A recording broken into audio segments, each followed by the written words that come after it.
Good evening and welcome to the July 22nd meeting of the Falmouth Conservation Commission. This meeting is being held virtually via Zoom video conference.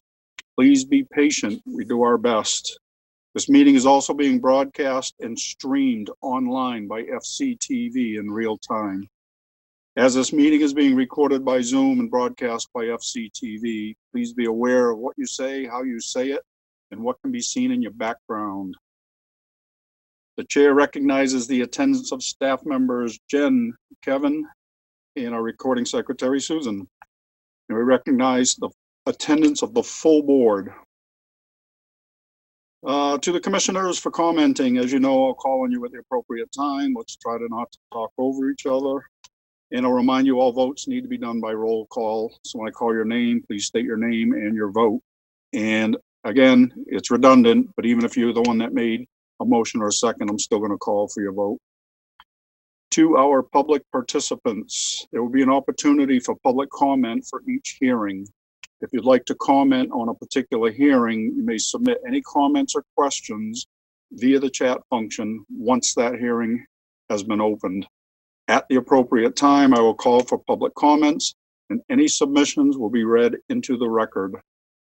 The link and further instructions are posted on the agenda. All right, first up, minutes, July 15th. Anybody? I read the minutes and I thought they were substantially correct. So I'd make a motion to accept. Heard second. Okay, we have a motion and a second to accept the minutes as written. Any comments? All right, Betsy? Gladfelter, aye. Courtney? Bird, aye. Matthews, aye. Kevin? O'Brien, aye. Mark? Ernie, aye. Maury? Hello, Hawks, aye. Pat? Harris, aye. Peter? Walsh, aye. Russ? Robbins, aye. Steve? Pat and I. It is unanimous. They are accepted. Next up are requests for determination of applicability. First up is Mark Factor, 207 Coonamessett Circle, Falmouth, Mass. For permission to vista prune according to FWR 10.1810B. Kevin? Mr. Chairman, the applicant's requesting a continuance until August 5th so that we can set up a meeting with his arborist. Bird, so moved. O'Brien, second. Thank you. Okay, we have a motion and a second to continue until, I'm sorry, did you say August 5th? Yes, sir. Thank you. All right, Betsy. Gladfelter, aye. Courtney. Bird, aye. Matthews, aye. Kevin. O'Brien, aye. Mark. Ernie, aye. Maury. Hello, Hawks, aye. Pat. Harris, aye. Peter. Walsh, aye. Russ. Robbins, aye. Steve. Pat and I. It is unanimous. The hearing, the RDA is continued until 8/5. Next up are James P. and Janice E. Healy, 295 Edgewater Drive West, East Falmouth, Mass. For permission to upgrade to a new Title V sewage disposal system and to remove 6 trees. Kevin? Yes, Mr. Chairman, staff recommends a -2 under the state and a -3 under the bylaw. Resource area boundaries are not confirmed. Bird, so moved. Robbins, second. Thank you. We have a motion and a second to accept staff's recommendation. Betsy? Gladfelter, aye. Courtney? Bird, aye. Matthews, aye. Kevin? O'Brien, aye. Mark? Ernie, aye. Maury? Hello, Hawks, aye. Pat? Harris, aye. Peter? Walsh, aye. Russ? Robbins, aye. Steve? Pat and I. It is unanimous. Thank you. Next up is Town of Falmouth, Water Department, care of Stephen Rafferty. Thomas B. Landers Road, map 21-05-011-000, Falmouth, Mass. For after-the-fact permission to remove fill from the West Thompson Cranberry platform caused by a broken water main. Kevin? Mr. Chairman, staff recommends a -2 under the state and a -3 under the bylaw. Resource area boundaries are not confirmed. Bird, so moved. O'Brien, second.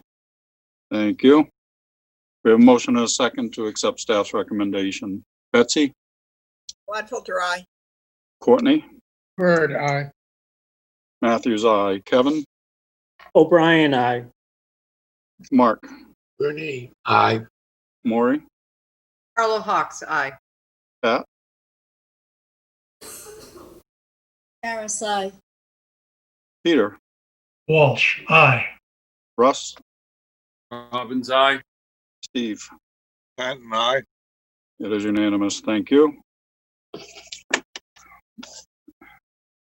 Next up are requests for hearings under a notice of intent. All hearings of the Falmouth Conservation Commission are held simultaneously under the authorities of the Massachusetts Wetlands Protection Act and the Falmouth Wetlands Bylaw.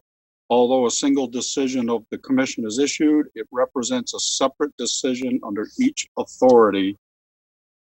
First up is Wendy Hill and Susan Condon, 268 Surf Drive, Falmouth, Mass. For permission to install a tight tank, wastewater holding tank, and to abandon the existing cesspool. And Susan, for the record, I am recusing myself from this hearing. I will stay on as moderator. I will not comment nor vote. And as such, I will appoint Pat as the appropriate alternate. Jen?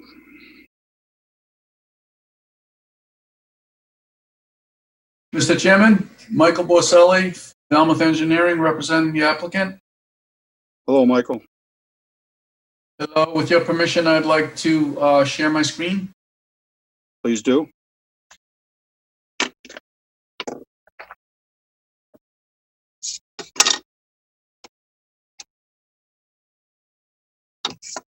You should be seeing a site plan for the application. We do. Thank you. Again, for the record, Michael Borselli, Falmouth Engineering. I represent the applicant along with Brian Wall. Brian Wall is on the Zoom conference as well, and he should be in panel to comment. I'm going to go through the project, but I'm going to start with a very brief history, simple history, which is also in the narrative for the notice of intent on this property. Mr. Chairman, I'm sorry to interrupt you, Mike, but Mr. Chairman, Yes. I did not realize Attorney Wall is representing in this case. And I just want to state for the record that I have a relationship as attorney-client with Attorney Wall on a completely separate matter. And I want to dispel any potential appearance of a conflict. I have not filed my paperwork with the clerk prior to this hearing because I wasn't aware Attorney Wall was on this matter. Mr. Chairman, you may choose to bring up another alternate because of that technical lack of adherence to the conflict of interest law. Okay, I agree. I think just in an abundance of caution, let's do that. So I'm going to recuse you as well. And Mark Gurney, I will bring you up for this hearing. Okay, Mike, go ahead and continue, please. Thank you. Okay, thank you, Mr. Chairman. The property in question is located at 268 Surf Drive. Attached to the application are a couple of documents from the early 1990s. So the very brief recent past history, it's really not recent anymore, 1991. August of 91, Hurricane Bob made landfall and damaged the existing building, and the owner applied to the Conservation Commission to elevate the building on pilings of the FEMA flood zone that existed at that time. And an order of conditions was issued. The DEP file number was issued in July of 1992. Subsequent to that, an amended order of conditions in November of 1992 was issued that granted permission to pursue the use of the existing cesspool for gray water use only. And there was a special condition in that decision that said, and I'm quoting, "No water or septic hookup is allowed until the applicant receives a variance or approval from the Board of Health for the existing cesspool for gray water use only, and for permission to install an electric or incinerating toilet facility." So it was amended and approved with the amendment that was requested was approved with that condition. The applicant then went on to apply to the Board of Health for permission for the incinerating toilet, and the Board of Health, the Health Department issued a letter informing the property owners that the Board of Health voted to grant permission to install a self-contained, no discharge type incinerating toilet for conventional toilet water, and there was a proviso that the Board of Health would not allow black water connection to the cesspool, gray water only.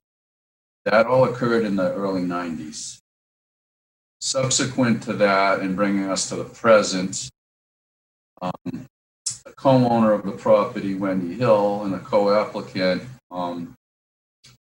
is requesting that we substitute the incinerating toilet with a pipe tank to be installed in the location shown on the plan, and to abandon the cesspool and the gray water discharge to the cesspool and have all wastewater discharged to the proposed tight tank. Now the project specifics. So the property again is at 268 Surf Drive. It's on the waters of Vineyard Sound. This is in question include land under the ocean, coastal beach, which is also a barrier beach, coastal dune, and land subject to coastal storm flowage, which is VE15 and VE16, shown with the blue line bisecting the existing structure. The proposed tight tank is similar in nature to other applications you've seen. It's a 2,000-gallon tank to be installed between the street layout and the structure, as shown here as this rectangle with 3 circles. Surrounding the tank is a proposed temporary sheet piling system which would be driven into the ground and allow the excavation within it, acting as a coffer dam to prevent collapse of the excavation and compromise to the dunes that are directly abutting the excavation.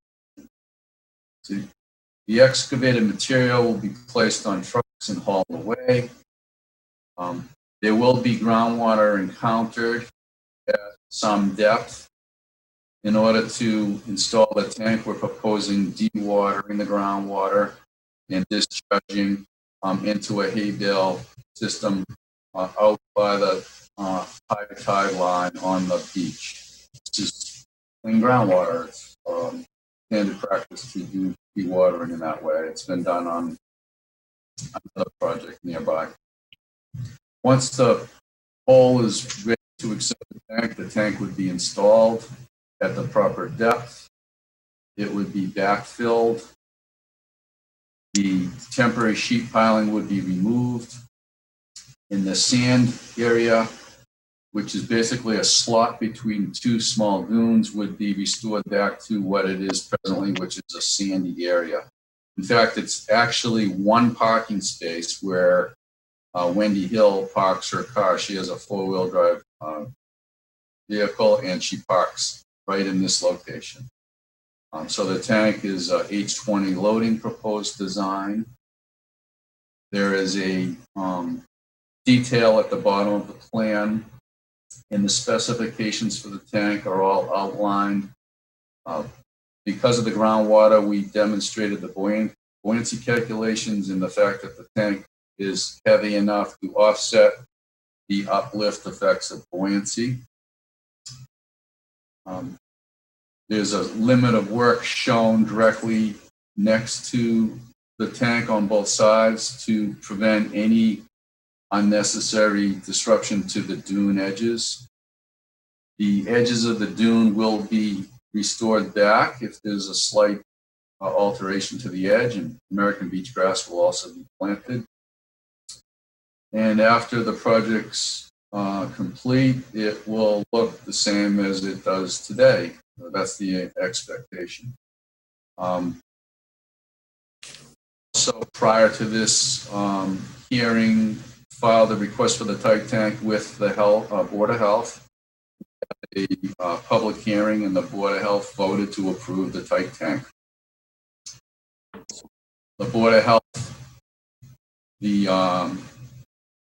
department in board that reviews public health matters, has determined that this is a better situation to have all wastewater into, which is effectively a holding tank below the ground, instead of having a considering toilet except the black water and cesspool except the gray water. So zero discharge, in our opinion, of any wastewater is better than gray water only into a cesspool. I think that basically sums up the project. I'll only add that the narrative for the project also outlines the wetland resources in question and the performance standards and how we've met the performance standards for each of those wetland resources. I received a staff report by email today at 4:59, and the staff report basically outlines very generally the project description, and the staff comments that say, in the staff's opinion, that is, that the tight tank will also be considered in its, in quotes, expanded scope of use, requiring the project to meet setback requirements. I'm not really clear what that means, but that's what it says. And there's also a comment that says the staff recommends remaining consistent with previous decisions on Surf Drive, parentheses 410 Surf Drive. So with that, I think Mr. Wall wants to speak, and then we're both available for questions. Thank you. Mr. Wall? Thank you, Mr. Chairman, members of the commission. I, together with Mike Berselli, represent the applicant, Wendy Hill, who I believe is on the call monitoring us and available if necessary. I wanted to explain something that Mr. Berselli didn't mention was one of the reasons why Mrs. Hill is seeking this project to go forward.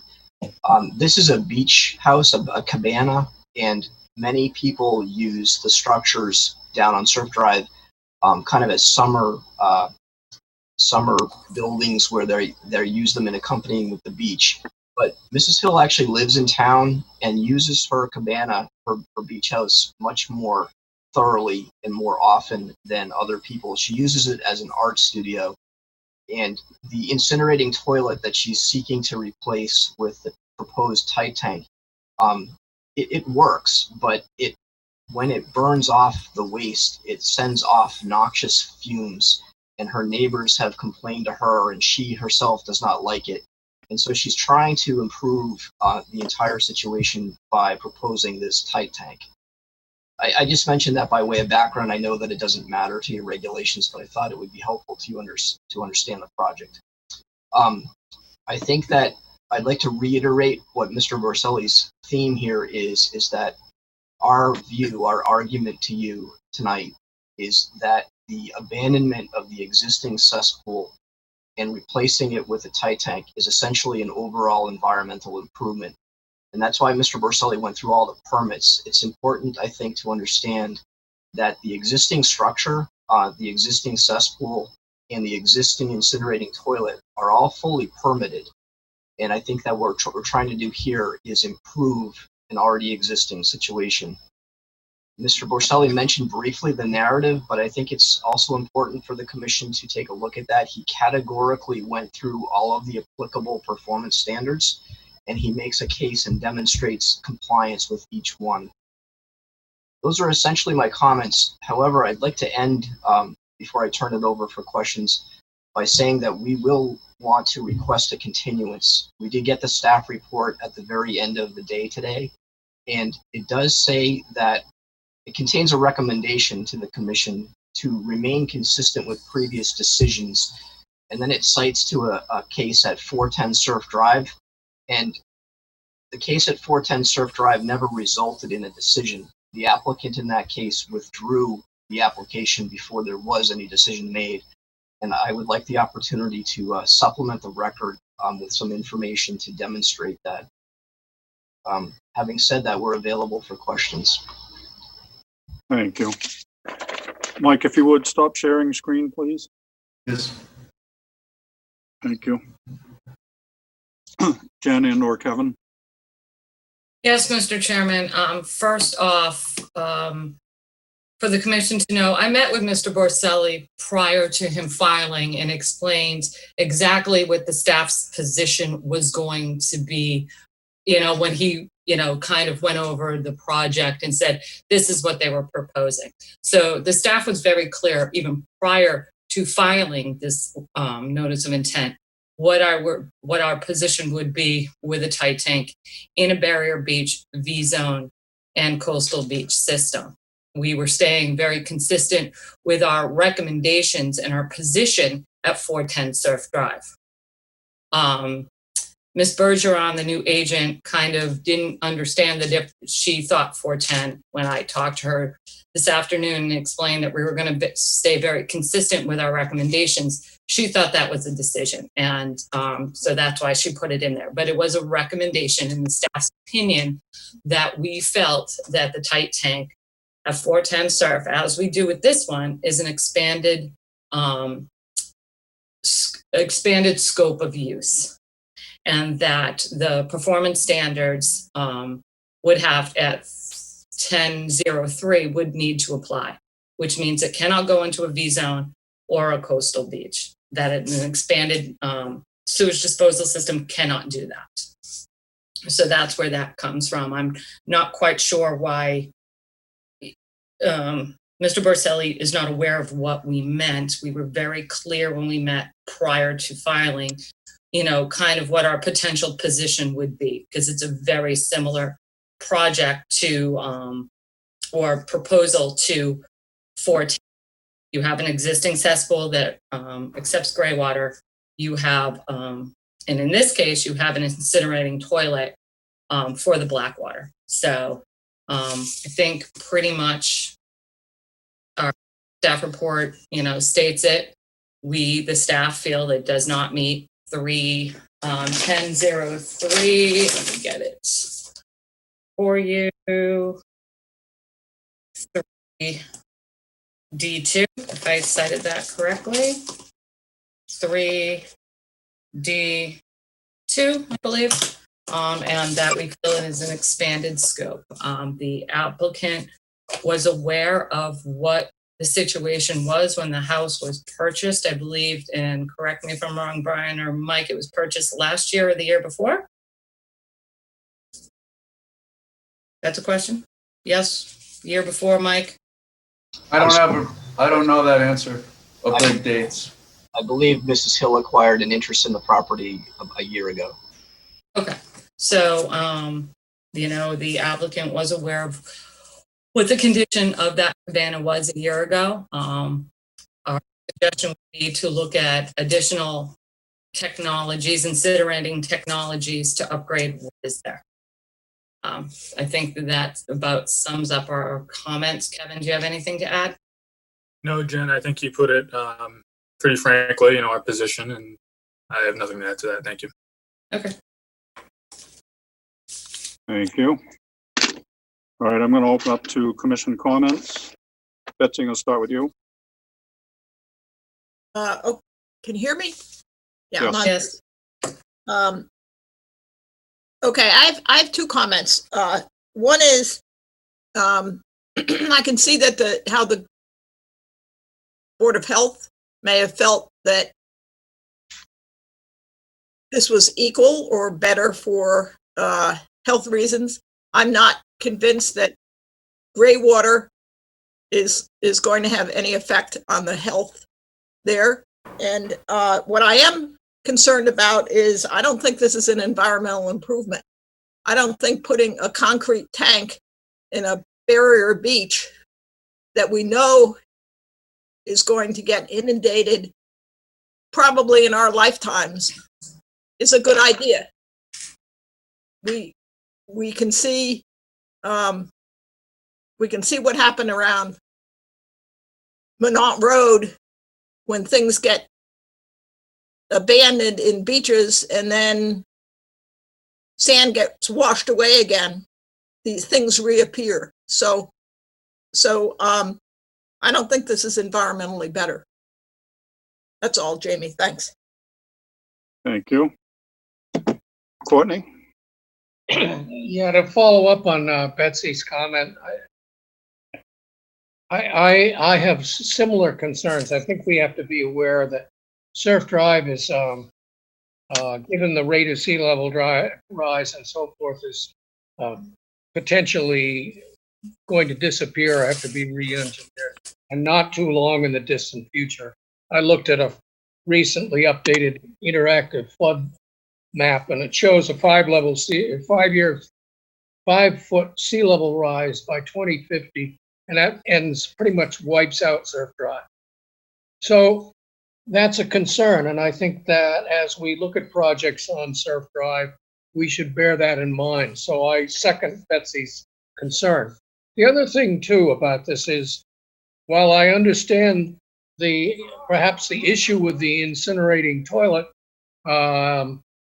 there are other forms of composting toilets that could meet those needs, and I think the applicant would be well advised to look at that alternative. All right. Anything else? No. Thank you. Kevin? It really doesn't concern the application as such, but I received with it a letter from the applicant and referring to her neighbor potentially hooking up to the tight tank, and it's kind of scared me because it seems as though we'd be having a neighborhood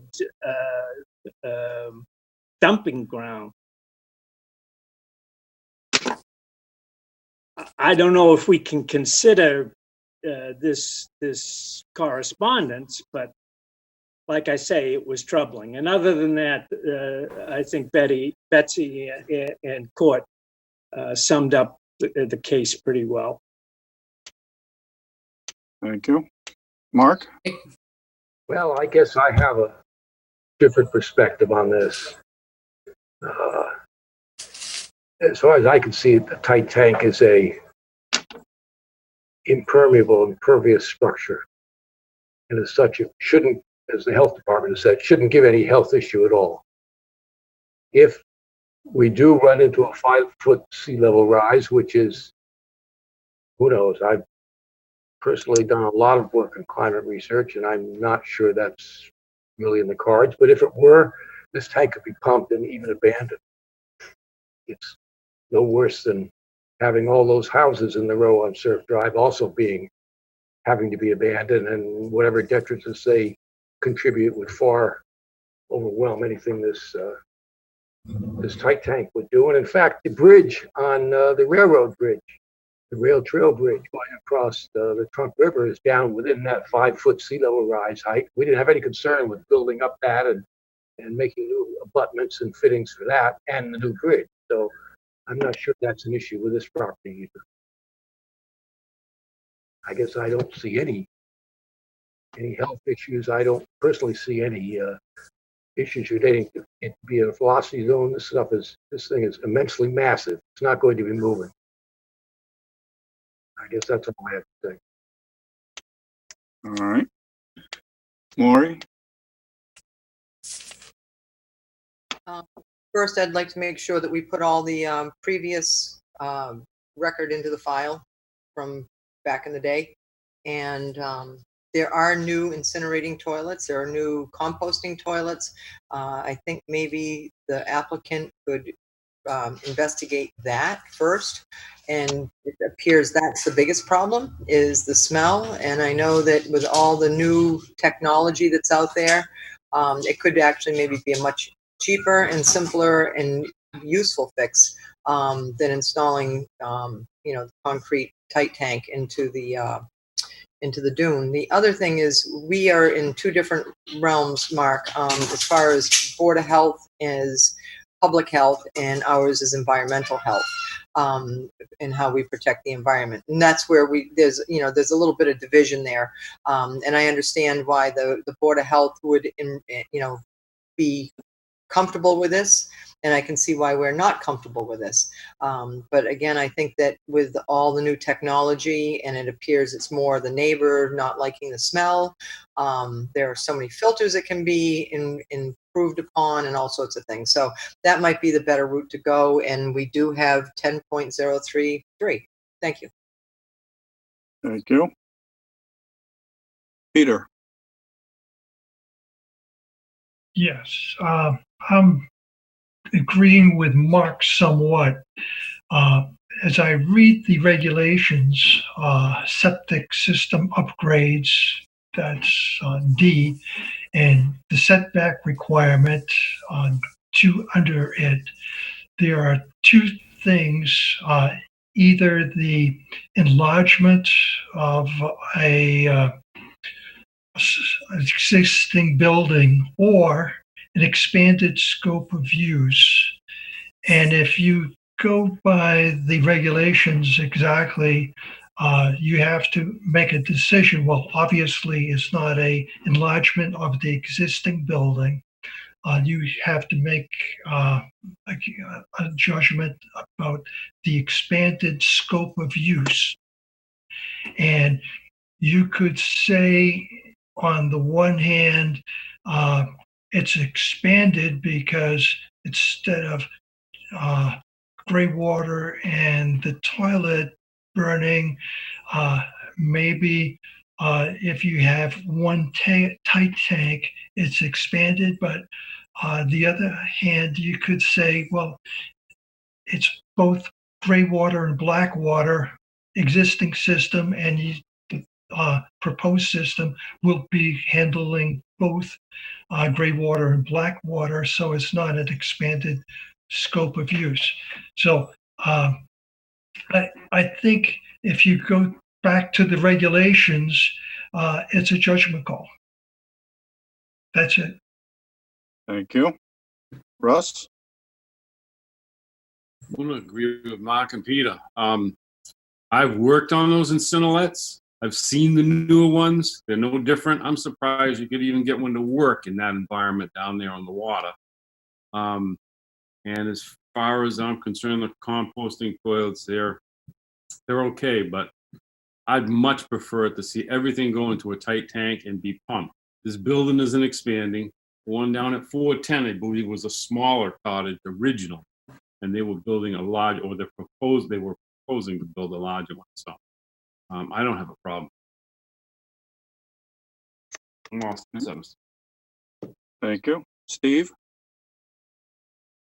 Thank you. Yeah, well, my initial review is the tight tank was a much better alternative. After reading everyone's comments, I still remain thinking that it's a better alternative. I have to review the reg again about construction within the zone, but tight tanks are pretty secure vessels. And I thought it was a better alternative. Thank you.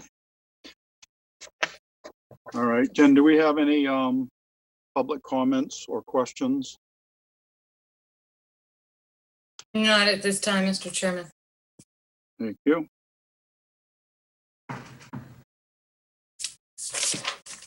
Okay, does anybody have anything to add? All right. Mr. Borselli, I believe Mr. Wall mentioned he wants to request a continuance. Is that accurate? Yes, I think Mr. Wall might want to make another comment. Okay. Mr. Wall? Thank you, Mr. Chairman. Yes, we are going to be asking for a continuance, but just before we close for tonight, and I didn't want to leave something left unrebutted. With regard to the comments that Mr. O'Brien made, the neighbor, there are different layers of neighbors here involved. When I mentioned about the noxious fumes from the toilet, which my client reminds me when it runs the cycle, it takes about 5 hours to run. But the neighbors I was talking to about that matter was the general neighborhood, the general sense of that term. But also the neighbor in the comment letter that the applicant submitted is actually a co-owner of the property. This property is owned as what's called tenants in common. So there are two unrelated parties that own a 50% interest in the property and they share it. And so, Mr. O'Brien, the comment that was in that letter about the quote unquote neighbor connecting is actually the co-owner would seek to use the same tight tank. So it's just one property, two owners.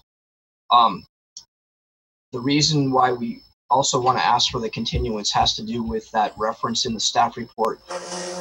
Initial comments that talked about the reference to 410 Surf Drive, which I'd like to address in writing. But I'd also like to pick up on the comments that Mr. Walsh made. I also have the regulation in front of me, and it does speak in terms of if the system is enlarged, accompanied by an enlargement of an existing building or expanded in scope. And I don't think the expanded in scope phrase is defined, but I would suggest to the members of the commission that under Title V, the definition of expansion of a system is the addition of more bedrooms. And so I would like the opportunity to submit written materials to you to make the case that this is not an expansion, but in fact it's a contraction, because gray water is going in the water, groundwater now, and after the project, if it were approved, nothing would be. Those are my comments, but again, I'd like to request a continuance to put that in writing. Thank you. Jen, do we have a date? Your When would comment? you like, well, how long do you need, Brian? I would need a week or two to put my letter together. So would you like the 5th or the 12th?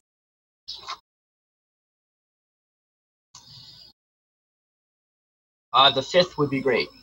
Okay. Mike, are you okay with that? Yes. At the request of the applicant, we'll continue this to 8/5/20. Gladfelter, second. Everyone. Okay, we have a motion and a second to continue until 8/5. Are there any other comments from the commission? Yeah, I just want to comment again. I think that the applicant should look, as I've suggested before and others have echoed, including Maury, that there are other technologies out there. And I understand that, yes, technically the Board of Health looks at this and says it's an improvement, and certainly having gray water go into a solid tank to be removed off-site is better than having it go into the groundwater, although it's not as gray water isn't that problematic. However, they certainly could look at, again, better, newer composting toilet designs that meet the neighbors and their owners' personal concerns. And frankly, if they wanted to install a tight tank smaller that simply put the gray water in and get pumped out, that would be the best of all possible worlds. No other comment. Thank you. Anything else from the staff? No. All right. So we have a motion and a second to continue until 8:05. I'm going to take the vote. Betsy, Gladfelter, aye. Courtney, Bird, aye. Kevin, O'Brien, aye. Mark, Ernie, aye. Maury, Hello, Hawks, aye. Peter, Walsh, aye. Russ, Robbins, aye. Steve. Aye. Okay, it is unanimous. The hearing is continued until 8:05. Thank you, Mr. Borselli. Thank you, Mr. Wall. Thank you, everyone. Thank you, Mr. Chairman.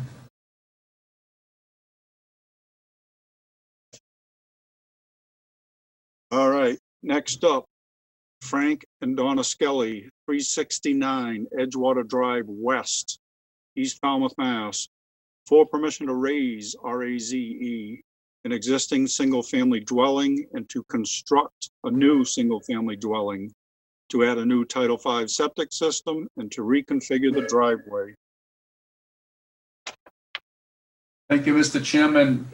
Members of the board, again, Michael Borselli, representing the applicant in this case. With your permission, I'd like to share my screen. Please.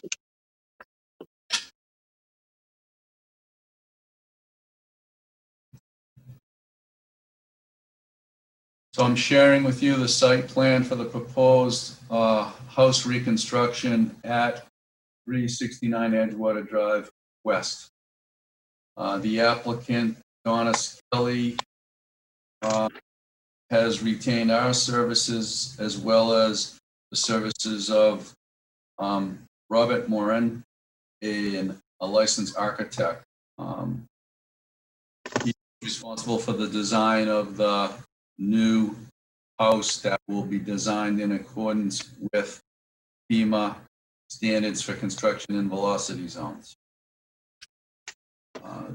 And he should be standing by along with a consultant by the name of Steve Damas. Again, is there someone in the queue with that name? Mike, what were the two names again? I It don't, should be under the name Ramos. Steve Damos.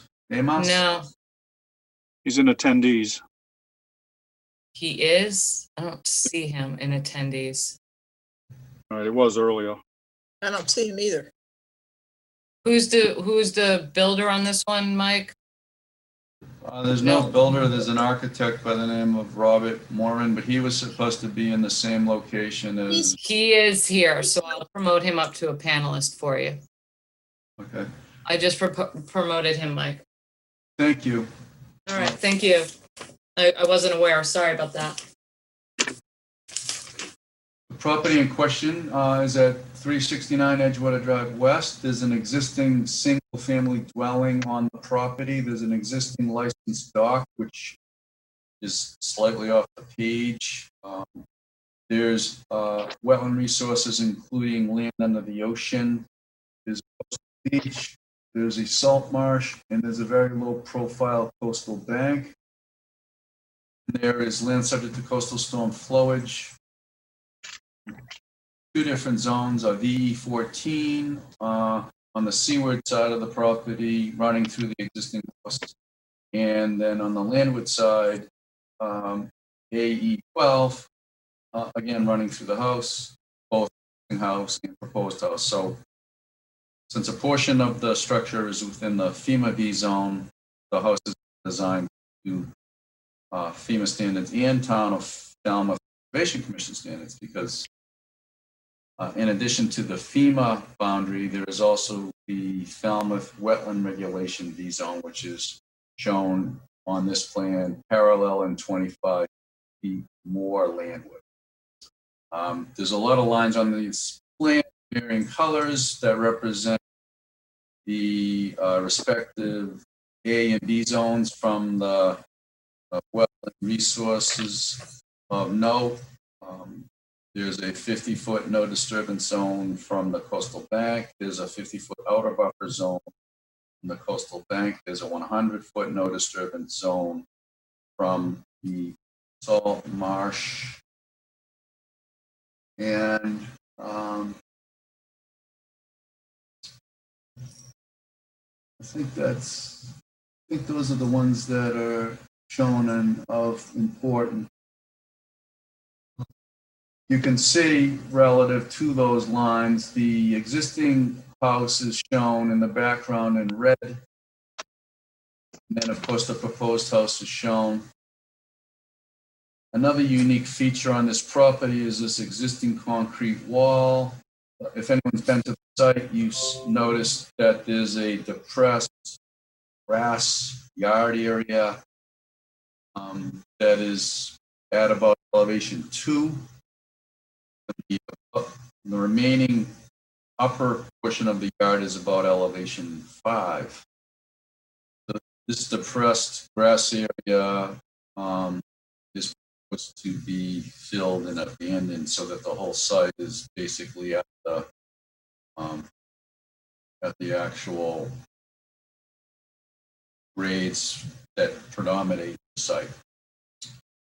So the project is proposing to remove the existing structures on the site and then reconstruct the house in the position shown. It will be elevated to FEMA standards so that the first floor elevation or the living space elevation is actually elevation 18, which is actually 4 feet above the VE 14. So this meets FEMA standards as well as Falmouth conservation standards for land subject to coastal storm flowage. The existing septic system is substandard and doesn't meet Title V standards. It will be eliminated, and then a new Title V septic system will be installed between the house and the street. And it'll be as far as possible from the wetland resources. It'll be more than 100 feet from the salt marsh. Most of it will be more than 100 feet from that coastal bank. But the tank and a portion of this side of the leaching field cannot meet the 100-foot setback from the coastal bank. There's no increase in bedrooms. The existing bedroom will remain the same. If you look at the notes that were submitted regarding the impervious surfaces, they're on the 11 by 17s that were submitted in color coded. There is actually a decrease in overall impervious surfaces so that there's no required mitigation planting and there's no proposed mitigation planting. In our opinion, this project is a significant improvement over current conditions as it relates to the environment, simply because the house that now is in no way compliant with FEMA standards. In the event of a hurricane, it would be at very high risk of damage and then create debris that could be scattered through the resource areas. The new structure has a unique wall system. We're very much aware of policies regarding breakaway panels. The Commission is currently utilizing where you limit the breakaway panels to areas as much as possible. In this case, actual breakaway panels are limited to an elevator area and an entry area under the building 4 in this location. Comment on this. But since there is a significant amount of additional space below the building that will be a concrete slab, the applicant is requesting permission to enclose those areas from the weather with a unique situation, which in this case is a series of overhead doors that are retractable. Closest thing I can use to describe a similar situation is in some cities, some of the street side vendors and restaurants will have doors that close at the sidewalk.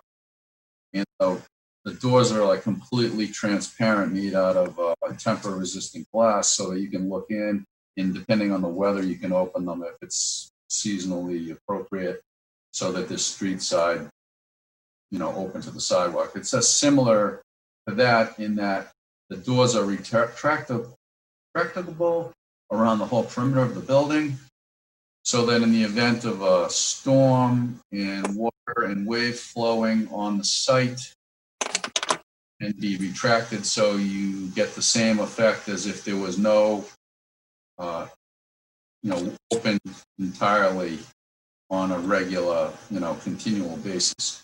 But the applicant would like to be able to close down and use the area for storage below. So that leads to why the consultant was hired. Is very specific design of these doors, and I'd like to turn it over to Bob and or Steve, the building designers, so they can comment on that. And we're all here to answer your questions. So hopefully he can be. Thank you. Brought to the.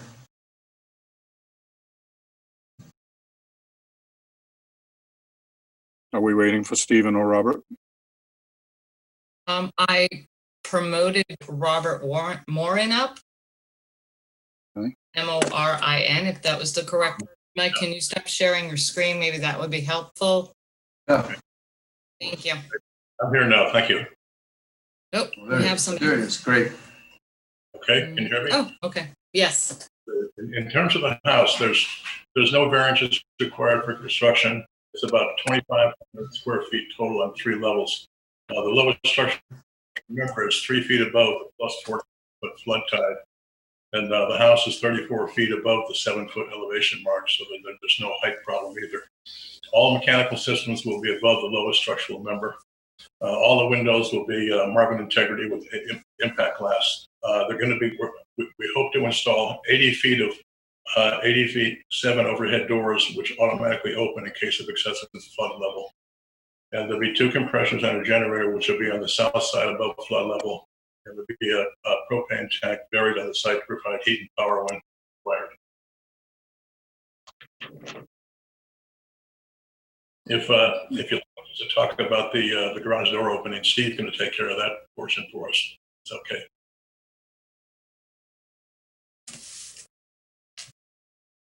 All right.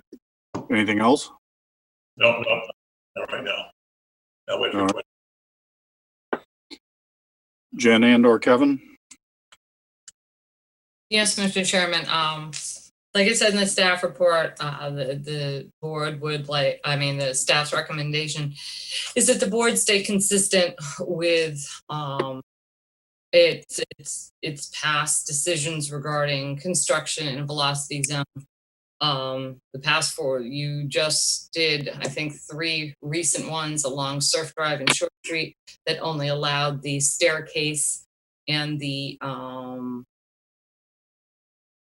elevator enclosure to be enclosed with breakaway panels. Everything else had to be up on open pilings, as well as 45 Little Neck Bars Road. That was a very small area in a velocity zone. You'll see that later today.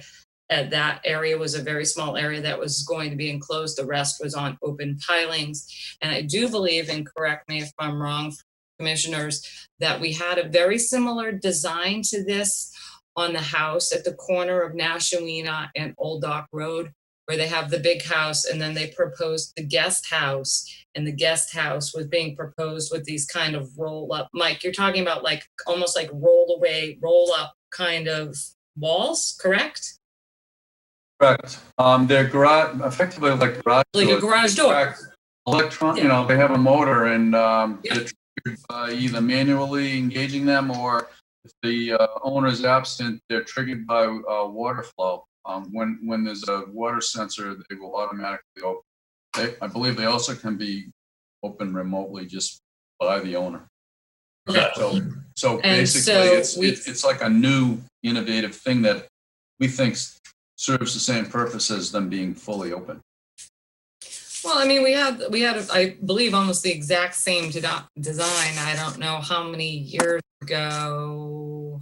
Betsy, do you remember 5 so years ago? And not that long ago. No, not like, yeah, okay.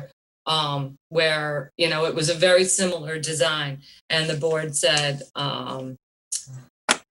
did not allow that type of enclosure. So the commission, the staff would just ask the commission to remain consistent.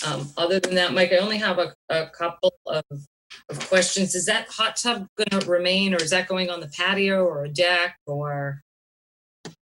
I don't believe it's proposed at this time. I'm unaware of any plans to keep it, but Okay. I don't have the information, so I have to at least at this point assume. Is it okay to keep it? Because I don't want to commit to removing it. I mean, No, I mean, if it's going to go on the patio, that's fine. We were just wondering if there was going to be an additional pad for the hot tub or not. That's all. Yeah. On the patio or the deck, or is it going to go on an additional concrete pad? And if so, could that concrete pad be shown on the plan? Yeah, I guess we'd have to assume for now, there's no additional concrete pad proposed. If I discovered from the owner that they wanted it and wanted another pad, I would have to come back for an amendment and verify my inputs are still. Okay. No, it was just a question. That's all. I think the only concerns the staff had was about the enclosure, and not having the entire below space enclosed, and like I said, just keeping it as minimal as possible around the staircase and the elevator. Anything to add, Kevin? Like, I think I know the answer to this, but do you need to show a reserve area for the septic, or would it just be that all that material would be removed and excavated in the future when the time comes where that system needs to be replaced? That's exactly the case. When you're not increasing bedrooms, there's no requirement to show a reserve area by Title V code. In the event this system needed to be replaced, it would be excavated and replaced in the same exact location. Thank you. Thank you, Matt. That's all for right now, Mr. Chairman. All right. I'm going to open it up to commission comments. Peter. Thank you, Mr. Chairman. I have a question for Jen about previous projects. With a cantilevered deck, as shown on the impervious surfaces area summary, is that considered a impervious surface? It's obviously overhanging the grounds, but it's only connected to the house, not directly a foundation. Is that an impervious? Well, Peter, let me ask this, and trust me, about 10 years ago, the board grappled with this 10, 12 years ago. You know, we really had some discussions about this, and it really was, you know, you have something that's shading vegetation below it. So the board has just decided to kind of take a bird's eye look at the properties, because we had a couple of very unique, you know, it's not connected to the ground, it's cantilevered, but it was only like a couple of feet off the ground and would completely shade. So the whole cantilevering of decks or structures was really being kind of manipulated, abused. So the board just started really deciding to take a bird's eye look, and it's just a very simple way to look at it. We don't have to argue about what's cantilevered, what's shade, how the sun's oriented and how it moves across the sky. It was some really difficult discussions. And this was well over 10 years ago when the board decided to just start taking that kind of overall view. Thank you, Jen. Mike, in the impervious surfaces area summary, did you count the cantilevered deck as impervious surface? Yes, because we learned from the policy Jen just described that we're supposed to. But if you look closely at that page, if you'd like me to share it, Mr. Chairman, I can. Sure. If you look very closely at this, and you see where the only part of it that's within an A or B zone is this tiny little area that I've shaded in the peach color, because this bold line is the 50-foot outer buffer zone B of the coastal bank. So the rest of it is more than 100 feet from all wetland resources. Okay, and a follow-up to that question, Mike, with the generator pad and other things, they would be outside the 100-foot? They are designed to be on top of the structure, so they're already accounted for in some other portion of the structure. So there's no additional. That would be another thing I would have to show, or I would be probably called out on it by Jen that I don't have my generator pad or my AC unit shown, but they're in the footprint of the building. Okay, thank Either you. me, Jamie, or Russell would call you out on that one. It may take me a while, but I do eventually learn. I'm all set. Thank you. Mike, if you'd stop, thank you. Way ahead of me. All right, Russ. Learning, see?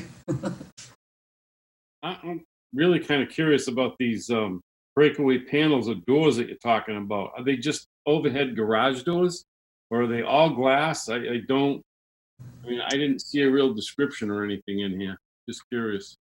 I think Bob or Steve should comment on that. There was a detail submitted with the package. Basically, in terms of the garage doors, they're standard garage doors. Some have more glass in them than others do.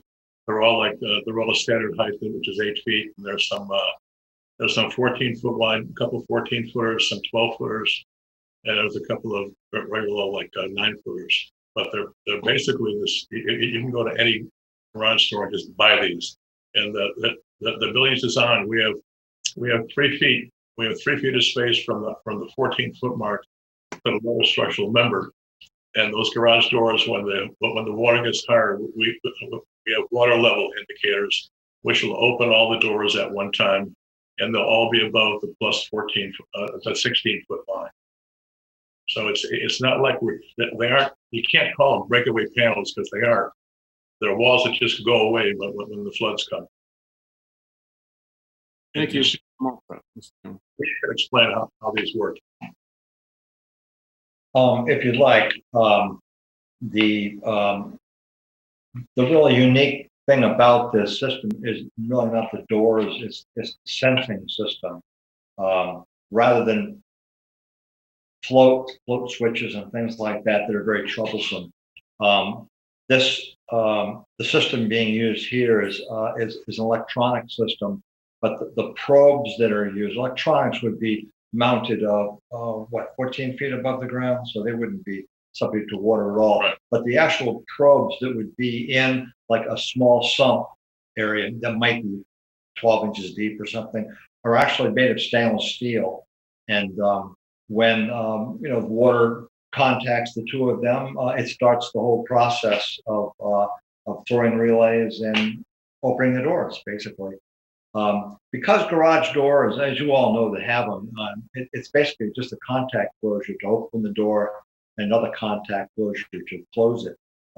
So this system would be in service, as well as wall-mounted switches that might exist. I think they'd be up in the kitchen though. They'd be higher.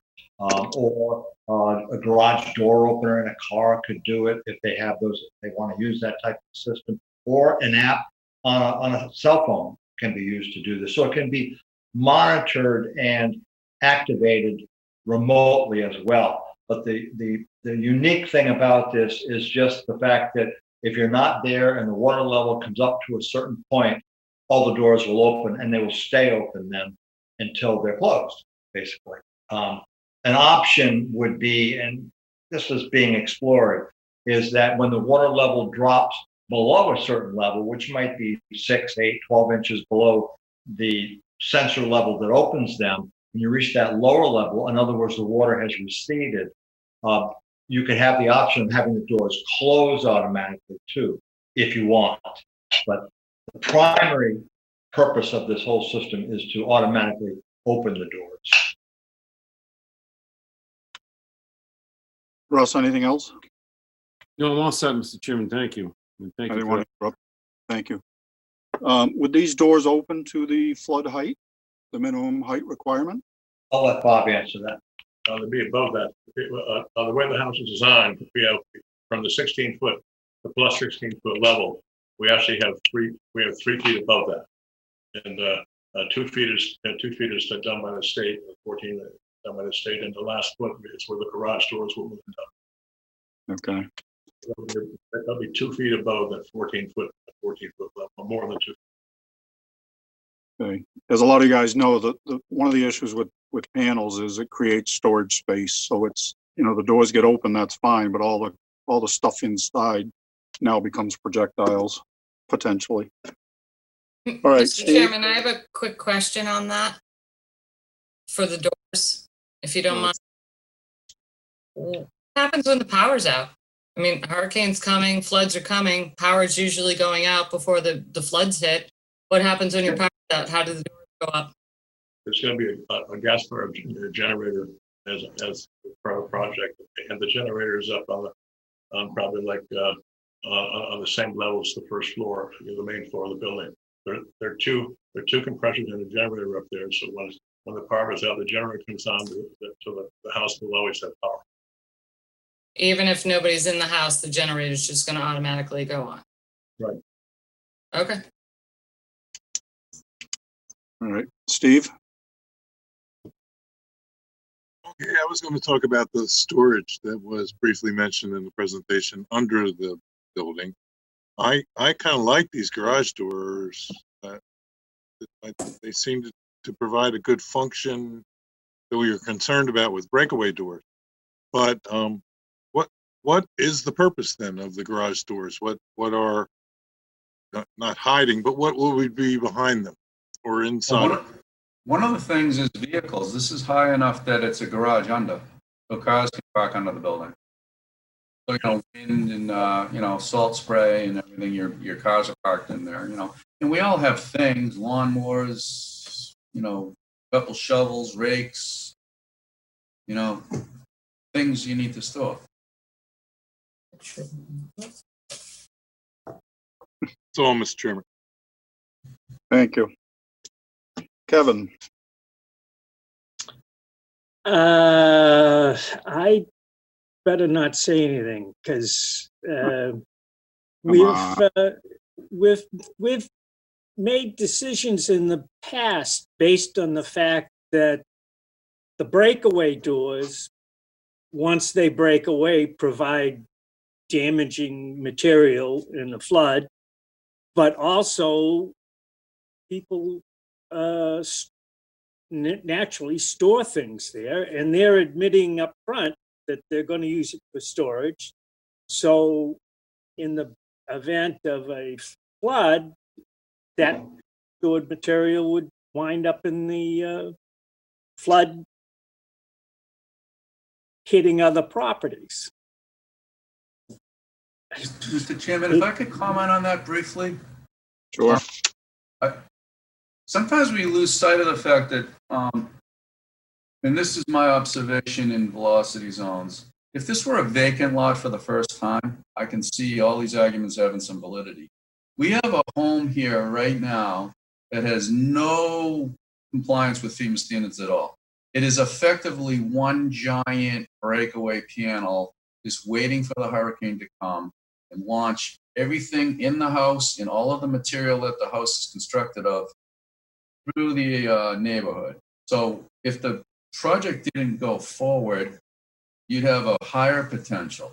A project going forward helps mitigate that because the house is now more resilient. And yes, people have storage. We all have a need for storage. So on balance, the amount of debris is significantly different,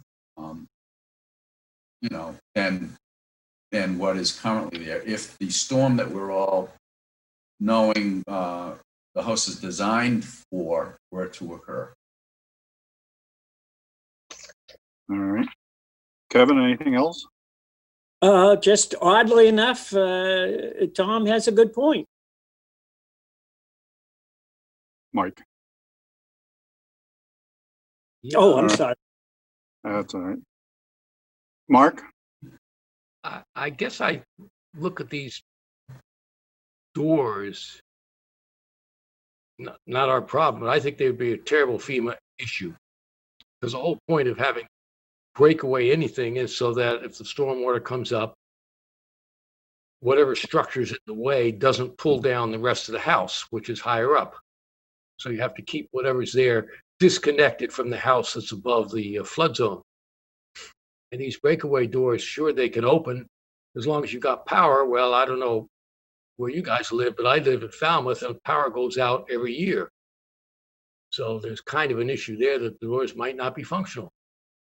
We already mentioned that there's going to be a generator. And also, Bob, you can comment on this if I'm not correct, but I would suspect that the garage doors are like a breakaway panel in that if the wave that would come in this hurricane were to come, the garage doors would certainly break away and give before any structural integrity of the concrete pilings and the rest of the structure before they would be compromised, the garages would cave in and rip away. If for some reason that we've tried to mitigate against, the doors were not in an upright position at that time.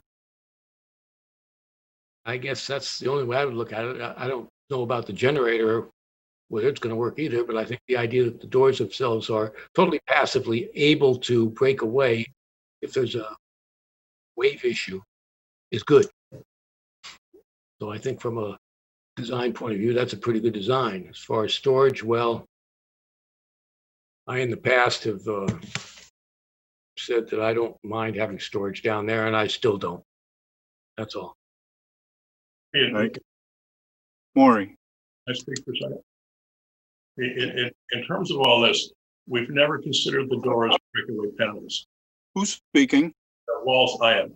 More. These doors were never considered breakaway panels. They're walls that just go away. When the floodwater comes, the doors are gone, and there are no breakaway panels. It's just small breakaway panels for the entry. And that's why you shouldn't refer to them as breakaway panels because they really aren't. Okay. Maury, sorry about that. I think that Jen cited Zero Nashawina, that we didn't allow them. We've been not allowing any of the spaces of these houses to be covered up. 103 Nashawina is even a better one because that was not a vacant lot. That was a house that was there, Mike, and it is on pilings. And actually, there's no concrete under the building either. It has pervious pavers with grass in between, and there's absolutely no storage. And there's just an elevator bay that's enclosed. I am no way going to support enclosing any of this. I have a generator. I live in West Falmouth. I've had my generator, which is only 3 years old, not work sometimes when the power goes out. So they are not fail-safe. They are a great sense of security, but they are not fail-safe. And without the human factor to go open them, and I know what New Englanders do, we put stuff in places that have walls. And I think Jamie summed it up. When the doors open, then all of the flotsam and jetsam that's underneath that house called your possessions is now going to go everywhere. And when you can cover it, you fill it. When it's not covered, you don't leave your yard sale underneath the house. So I am never going to vote for this to ever be approved, because we have consistently, in the last many years, not allowed any kind of form of breakaway, new ideas, glass, roll up, or anything. So I'm not going to belabor that anymore. And that's it. Mr. Chairman, my only reason for mentioning the compare and contrast between the new house and the existing house is just, there's no way you can say that the existing house that has more debris than this house will have. That was my only reason. I'm not comparing it to other projects. I'm just making that general statement. Okay, fair enough. All right. Pat?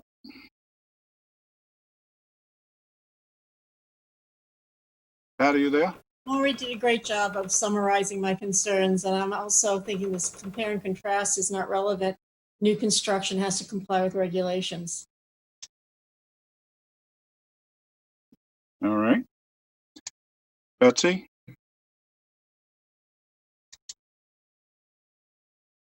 I have two comments. I just, not to beat a dead horse, but Kevin's comment and Mike's answer, we're not talking about whether we're going to allow out this project or not. I don't think anybody has a problem with allowing raise and rebuild to be elevated above the base flood level. I mean, that's required. We're simply talking about the doors right now. And Mike actually directly said, I wrote it down when he said it, that they plan to use it for storage underneath. And I've actually gone through two Category 4 hurricanes, and I don't know whether any of the rest, I know most of you have gone through at least a Category 1, or some of you, Category 1 hurricane. I can assure you that whatever you think might, could, should work may or may not work. And one of the comments I remember from the students after Hurricane Hugo was, Betsy, everything you said, you know, that we labored to keep down and protect, didn't have a problem. And the things that we didn't worry about all disappeared. And so you just don't know what's going to happen. But I have the same concerns about everybody with electricity, whether a generator is going to go in or not, or work. But I actually have a very different question for Mike. And it goes back to remember the pool project we had? You're going to take a pool away and you still had a wall around it. It's a couple of weeks ago. Everybody else. Oh, yeah, of course. Yes. One of your projects, we all have 5 times as many as your one project here, Mike. I remember. All right. And I was concerned that you would take the bottom of the pool out as part of that project. So my question is, here where there's that bump out and there's concrete walls around it, you're going to take the concrete walls down and you're going to fill it in. I just want to confirm that there's no concrete underneath that lawn. I don't know that answer, but we could find out, or you could certainly make it a condition if there is that it be removed. That would be an expectation. But I don't know I did not think or even consider there'd be concrete under there. Yeah. Well, I wouldn't have if we hadn't had that pool project. Yeah, right. Kind of on the radar. Mm-hmm. And that's all I have. Thanks, Thank Jane. you. Courtney? Some of my commissioners have pretty much said it all. Maury has, Betsy has. Yeah, I think a lot of thought has gone into the system here of doors. It's from someone who loves toys, gadgets, and things that go up and down automatically. It gets me interested. I like Maury, am concerned that yes, as a generator, But if the generator fails, is there an auxiliary source of power? What's the backup? And then the question also, I think you answered, Mike, or the architect whose name, I'm sorry, Robert, that the motors that would lift these doors up and down with like garage door openers, I presume those are above the floodplain, right? Yes, they're designed. And Yes. and they are, I believe our regulations require that there be 2 feet. They have to be elevated 2 feet above the existing flood line. So you can't have any utilities below that. Is that accounted for in this design? Yes. Okay. Now, the other, so that part of it's good. But I agree about the storage. I think that's an issue. We are all squirrels by nature. And I didn't see anything in your plan about an automated system for coming in and collecting all the stuff that's stored underneath and removing it to a long place away. I didn't see, there's nothing in there about robotic machinery coming in and cleaning everything out and removing it from storage. So that would solve the problem, and I might then look upon this application a bit more favorably. Only court. However, sir, you didn't come up with that plan. You may want to have a continuance and come back to us later on with a design of this. I would be very interested to see how it works. Failing that, I'm opposed to that part of the project. The rest of it can go forward in my. Thank you. All right, Jen, do we have any public chat comments, questions?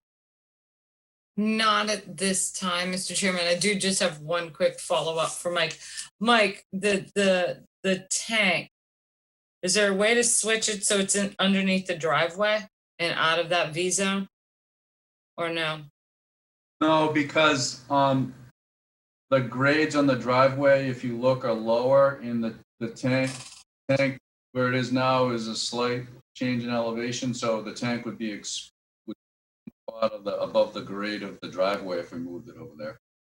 And you're going to repeat that it's not, there's no increase in design flow in this one, correct? Correct. Same Thank number. you. Thank you. Okay. And Mike, you said the generator and AC are going to be on one of those cantilever decks, correct? Yes. All right. You have dry wells. That's good. All right. What are we thinking? Jamie, I just had one quick question about the septic. Sure. How much of a grade change is there, Mike? Let's see.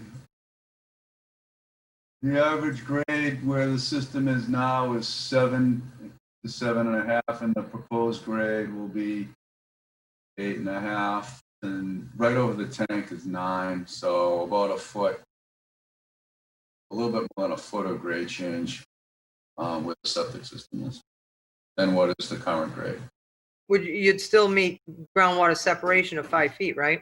That's why we had to change the grade slightly. Otherwise, it would be lower in the ground. Okay, thank you. Anything else? All right. What are we looking at? Make a motion to close the hearing. Oops.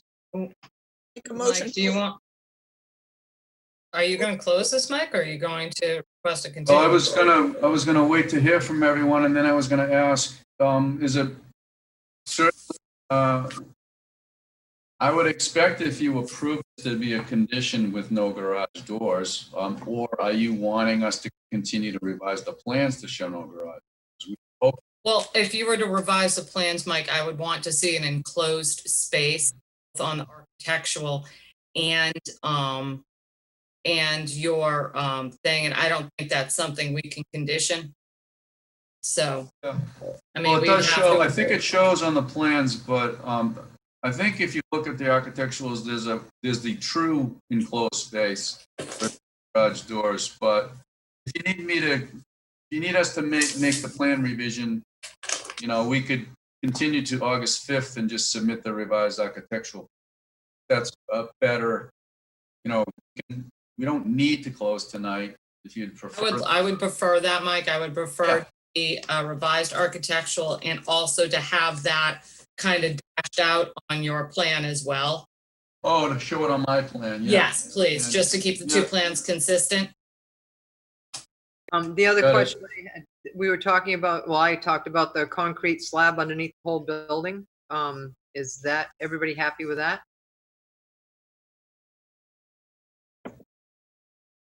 No. Kevin? O'Brien?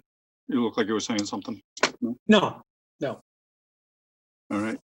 I mean, could we discuss that? Personally, you I know, don't think there's a if need we for it. Close the hearing? I mean, can we condition it that there would be no concrete floor? I mean, does that have to be done now?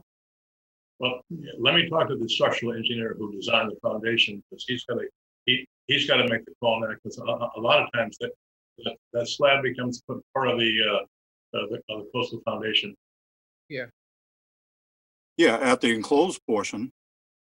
The whole thing. Usually it's done with ground beams and that. The posts are all tied together at several levels, at a couple of levels of the finishing touch to hold us together is the slab, I think. But I'll talk to the engineer first. Say we could just take it out. Mr. Chairman, I would just make the suggestion that we should express our opinion that there should be no slab there and that they can design the supports for the foundation and so forth. They can design it without a slab. Okay, Mike, are you requesting a continuance then? Yes. Do you want the 8th? I'm sorry, the 5th or the 8th? What am I saying? 5th or 5th the or 12th, 12th. Mike? I'm sorry. Well, I don't know that the 5th gives Bob enough time, given the fact that we must submit 1 week prior, which means submitting by the 29th. Okay, so the 12th then? I think we should go for the 12th, which means we must submit any changed plans by August 5th. That would probably be the best to give you some time. So at the request of the applicant, I make a motion to continue till August 12th. Bird second. Okay. We have a motion and a second to continue until August 12th. I'm going to call for the vote. Betsy? Gladfelter, aye. Courtney? Bird, aye. Matthews, aye. Kevin? O'Brien, aye. Mark? Bernini, aye. Maury? Carlo Hawks, aye. Pat? Harris, aye. Peter? Walsh, aye. Russ? Robbins, aye. Steve? Aye. It is unanimous. The hearing is continued until 8/12. Thank you, Mr. Borselli. Thank you. Thomas, could you move Mr. Borselli back to attendees? Put him back in attendees. I only have the ability to remove, and I don't want to kick him out. Thank you. I have to promote Mr. McGrath up. Okay, and I'd be remiss if I didn't mention the presence of our illustrious selectman, Sam Patterson.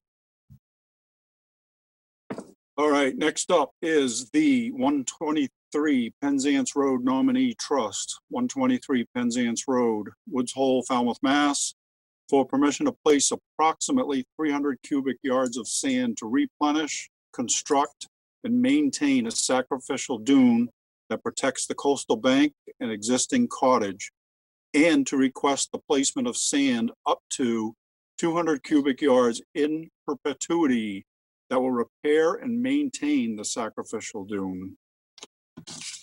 Yes, Mr. Chairman, I am promoting Mr. McGrath up. Thomas, can you put Mr. Borselli back in attendees, please? Thank you.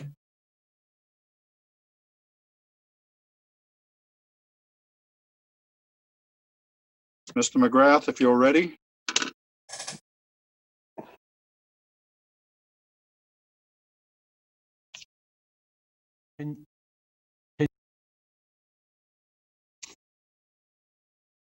Mike, you're muted.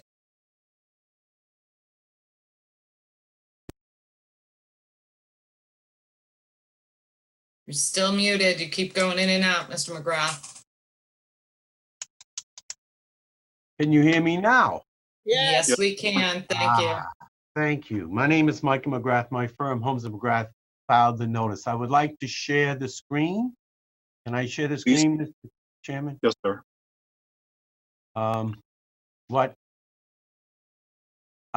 What is going on is that at 123 Penzance Road on We- the, Mike, you're you're not not sharing- sharing your screen. I'm not? No. Yeah. Don't be stingy. Can you see the photographs? No. No. Oh, wait a minute. No, you got it, Mike. I do? Well, Yeah, but we see a Zoom screen. All right. So how do, can you see that? Yes, we can. Thank you. All right. This is 123 Penzance Road, and there is a riprap bank, and Penzance Road is on the other side of the house. There's been a riprap wall that was constructed, I think, sometime around 1995, and you gave permission to construct in 1995 basically a sacrificial dune at the base of this riprap. You've issued orders of condition in 2005 and in 2010 reauthorizing the beach nourishment. The beach nourishment is basically placed over this, the remnants of the riprap, and goes up and meets the dune, and then it's vegetated. This is in a velocity zone, so in a significant storm, there will be a erosion. So you have allowed this to continue before. The resource areas are coastal beaches, coastal dunes, coastal banks, rocky and tidal shores, salt marshes, land containing shellfish, land under the ocean, and land subject to coastal storm flowing. So in the past, you've basically authorized this work to continue. The way that let me see if I can bring up the site. Can you see the site plan? Yes. Yes. So this is a triangular shaped piece of land. This is Penzance Road. This is Buzzards Bay on this side. And the construction axis is down here down by the tip. And this is the area of the beach nourishment. And as I said, it's been going on for about 25 years intermittently. So we also showed you cross sections of what it would look like after it's been constructed. Oops, that's upside down. Sorry about that. If I only knew how to write it up. But in any case, Mike, you can, if you'd like, click on view and you can rotate the image if you want to open that up again. Up to you. All right, I'll try that. Whoops, what happened to it? Hold on, let me see if I can find it quick. The view, so it's up in the top. You're at edit view. And then rotate view, and then. Yep. You can teach old dogs new tricks. So basically, this is the cross section of the dunes in various places, and you can see that we show the remnants of the riprap. There, in the previous, you've been worried about the impact on eelgrass beds, and we showed you comparisons of the eelgrass surveys during this, and there's virtually no change. We also have a sign off from National Heritage. So in any case, I believe that this is an appropriate activity. You've approved it before, and so I think that you should approve it again.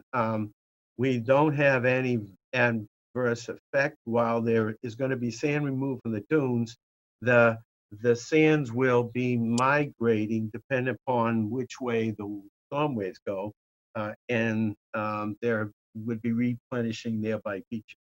So we're going to protect the existing bank from further erosion. We're going to stabilize the existing bank, and we're ultimately going to provide sediments to an existing beach system. So I think it provides storm damage prevention and flood control and protects the interest of the act. So I would ask the commission to approve the project. All right. Thank you, Mike. Please stop screen sharing. Thank you. All right, Jen and or Kevin? The only comment that the staff would have is that we don't ever permit anything in perpetuity. So the applicant should be required to come back to us and not just be allowed to put 200 cubic yards of sand out there forever. So that's the only comments. Other than that, we have no problems with this project. We've permitted it twice so far. Okay. All right, Russ? Yeah, I'm gonna go along with staff on this. The placement of sand shouldn't be in perpetuity, so just have to refile or bring it back, that's all. Yeah. Okay, Steve? I agree with Russ. Thank you. Okay. Betsy? So I agree with Russ and Steve. The only thing I would ask is, I think it says an annual 200 yards each year. And I would have that contingent upon whether the sand made it through the season before. I mean, if the sand's Have a still. monitoring plan done, a monitoring program. Yeah. I mean, it could be simple. It could be something that could be turned into you after, after. Quick transects. Yeah. Okay. All right. Courtney? I'm fine with the project. And my only question, and I ask it only out of curiosity rather than anything else, would in using fiber rolls, incorporating that into this, stabilize it a little more and require the less sand replenishment? This is Michael McGrath. We've never used fiber rolls in front of a hard structure, so I don't know if the fiber rolls would work. Intuitively, if the dune gets eroded, the fiber roll now could be a projectile, so I prefer not to experiment in this location with a fiber roll where there's already a solid structure. Fair enough, Mike. You've answered my question. I just posed it as a thought. Understood. And we also acknowledge that we'll have to come back, that we were aggressive in asking for in perpetuity. You were what? We were aggressive. Oh. Okay. All right. Kevin? You're muted. Kevin, you're muted. No Okay. questions, Mr. Chairman. Thank you. Mark? Looks good to me. Excellent. Maury? No questions. Pat? I just have a quick question for Jen. I'm assuming the order is going to specify quality of sand. This is my first foray into something like this. Yes. Would expect nothing less. All right. Peter? No questions. All right. Jen, do we have any public questions or comments? I have one more question, Jamie. Okay. Go ahead, interrupt. Okay. Sorry, Jamie. I'm smiling, see? Go ahead. You're up in my making teeth this afternoon too. Yeah. Mike, how's the sand gonna be brought out to this area? I know where the access is, but then are you gonna drive along the beach at low tide? Is that the idea? Yes, that's the way they have traditionally done it. They use pinwheelers, and they basically back down the beach. If they run into soft, they'll dump it there and they spread it with a small bulldozer. Okay, and then one other question I have. that those loose boulders that are there, you know, you said that the wall in front of the cottage was put in like in the early 90s or something. How Yes. long have those loose boulders been there? I don't know that answer. The loose boulders to the north, I don't know that answer, but I believe they've been there for a very long time, based on looking at some old aerial photographs. Yeah, I mean, it I looks would like, call them dump stones, is what I would call it. yeah, I mean, but they were dumped. I mean, but it looks like the base of some cliffs that are kind of protected where things have been eroded out and they form like a boulder field down below. Yes, the erosion can do strange things at times. You're right. Yes. Yeah, okay. Thank you. I'll move. Bird will move to close the hearing and take it under advisement. Okay, Carlo Hawk, second.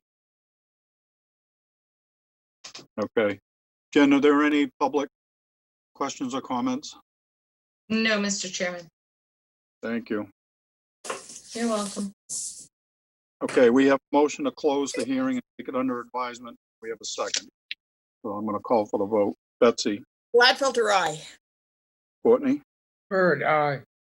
Matthews, aye. Kevin, O'Brien, aye. Mark, Bernie, aye.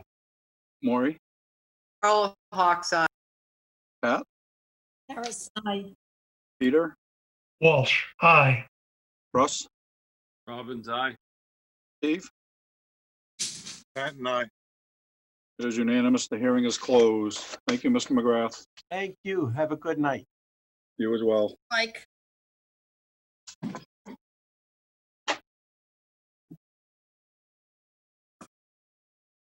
All right. Next up, Mark Parker, 272 Acapesket Road, East Falmouth, Mass. For permission to demolish an existing single-family dwelling and to construct a new single-family dwelling with all associated clearing, grading, and landscaping. Yes, Mr. Chairman, I'm promoting Mr. Verselli back up to a panelist. Welcome back.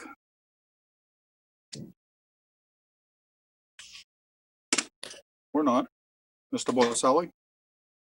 He's muted. Mike, you're muted. Hope I'm not now. You are not. Jen, Bernice Waller is also going to participate. Okay. Yeah. Thank you. Mr. Chairman, again, for the record, Mike Borselli, Falmouth Engineering, and I represent the applicant. I'd like to share my screen. I just promoted Bernice up.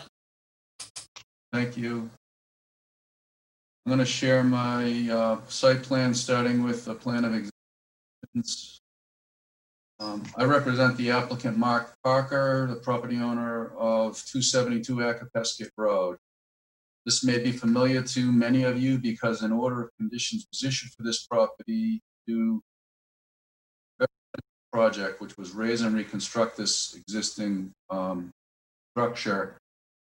However, the new project is significantly different, meaning the new house is significantly different than the original one. So in my conversations with staff, it was really not appropriate to be an amendment.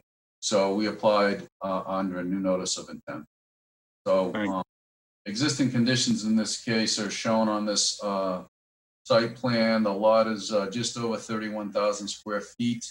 It has water frontage on Green Pond, resource areas of land under the ocean. I would assume land containing shellfish. There's a salt marsh, a very small band of BBW. Then there's a flat area, and then there's a slope that meets the definition of coastal bank. We show the coastal bank in the top of the coastal bank in this location. The associated no disturbance zone A and outer buffer zone Bs to the bank and the salt marsh are shown. The portion of the property is in land subject to coastal stone flowage, but it is seaward of this blue line. And the proposed construction activities are not within land subject to coastal storm flowing. There's an existing single-family dwelling, a detached garage. You can see the driveway, which is a shared driveway between this applicant and the applicant to the south. There's an easement agreement. Both parties share this, currently share this driveway. There's an existing Title V septic system in this location that serves the existing. We've noted the trees of note. There's actually at the top of the bank a row of hydrangea in this area. There's lawn areas. The house is proposed to be raised and reconstructed.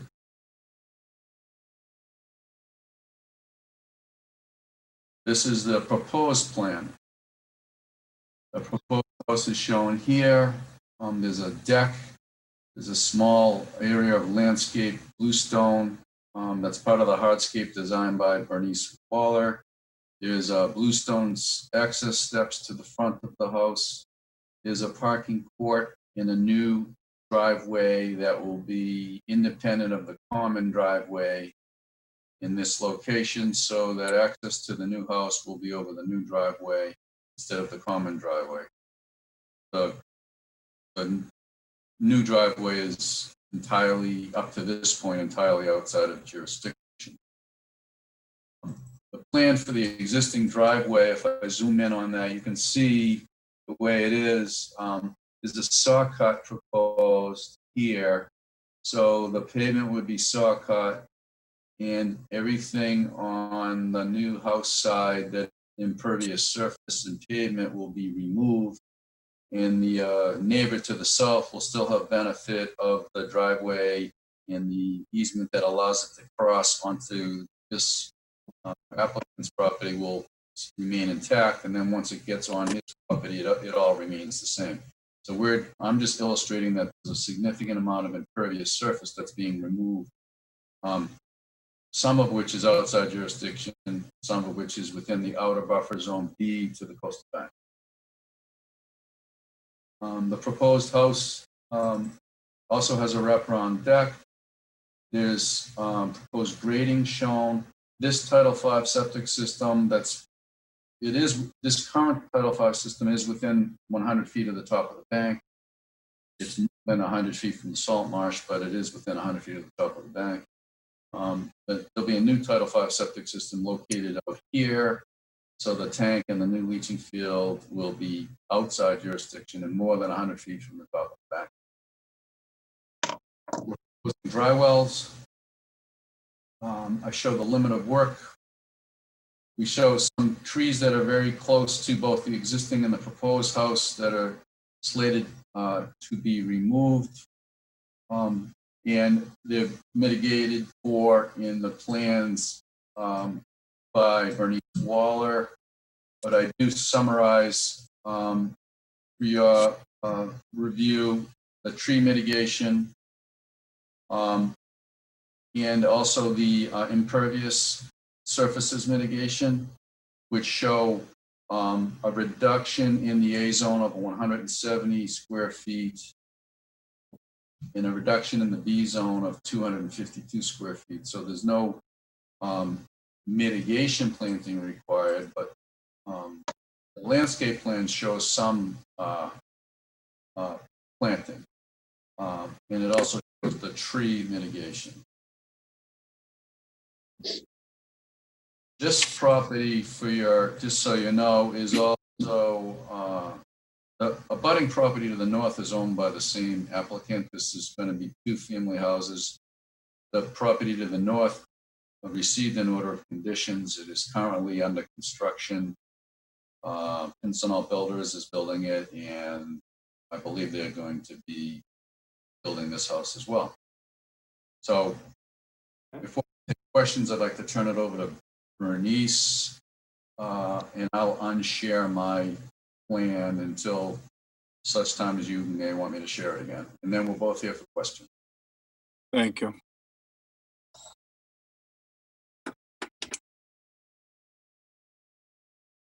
Bernice, I think you're up. Hello, Bernice from Bernice Waller Landscapes. I'll walk you through some of the restoration planting that we're proposing on the property. We have a buffer bank of native plants that are that's running between the resource area and the proposed rear lawn area. We've mitigated for the tree removals with a line of black tupelo trees that are happening here. And then we've also incorporated some proposed native cedar trees into the primary resource buffer. We're showing a bank of native restoration planting along the side yard to the side, and then we are showing some on the opposite end. I have a plant list here that's describing specifically what trees we're proposing and with quantities and sizes so that you can reference it. There's also specifications for the seeded or for the sodded lawn that we're requesting. And with that, I'll open it up to any questions that you may have. All right, thank you. If you would, please stop sharing the screen. Thank you. Okay, Jen or Kevin?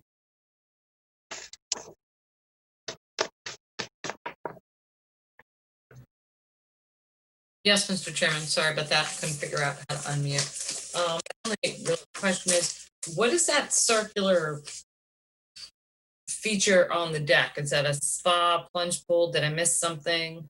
That is a small spa. Small spa, okay. Yeah. I don't have any questions at this time. Do you, Kevin?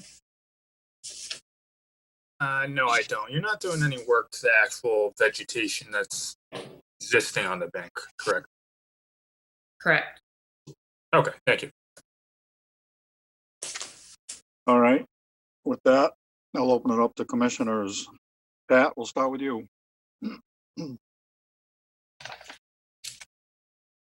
Thank you, Chairman.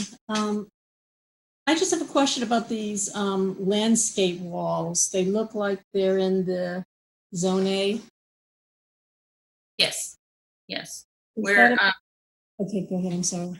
yeah, we're proposing the landscape walls there, and they're doing a couple things for us. They're helping us to control the slope of the lawn area behind, and then they're also primarily acting as the primary buffer or barrier to the coastal bank, which will offer and provide you with a permanent feature there that will mitigate any potential unintended encroachment into the bank. Does the staff have any concerns with that, Jen?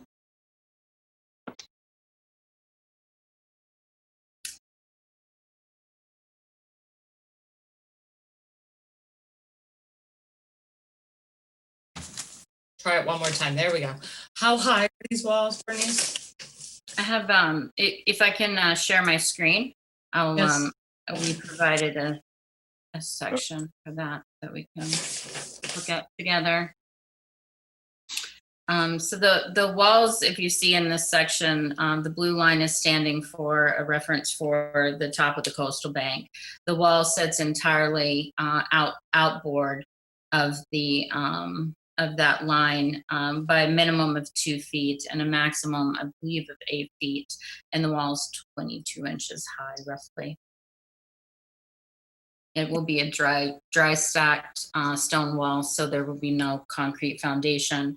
It'll be laid on a gravel foundation, and then we did show the angle of repose for the overdig as well. That does not encroach past the top of the coastal bank line. Thank you. No other questions? I'm just concerned what the staff thinks about it. I mean, we would prefer they're not there. If the board has concerns. No further comments. All right, Peter? No questions. Okay, Russ, I'm good. Steve, No question. Betsy, I guess I'm okay with the number of trees, but it's 8 trees are being removed that are 100 inches and 7 trees are being replaced that are might have 20 inches. But I don't know, we can talk about it.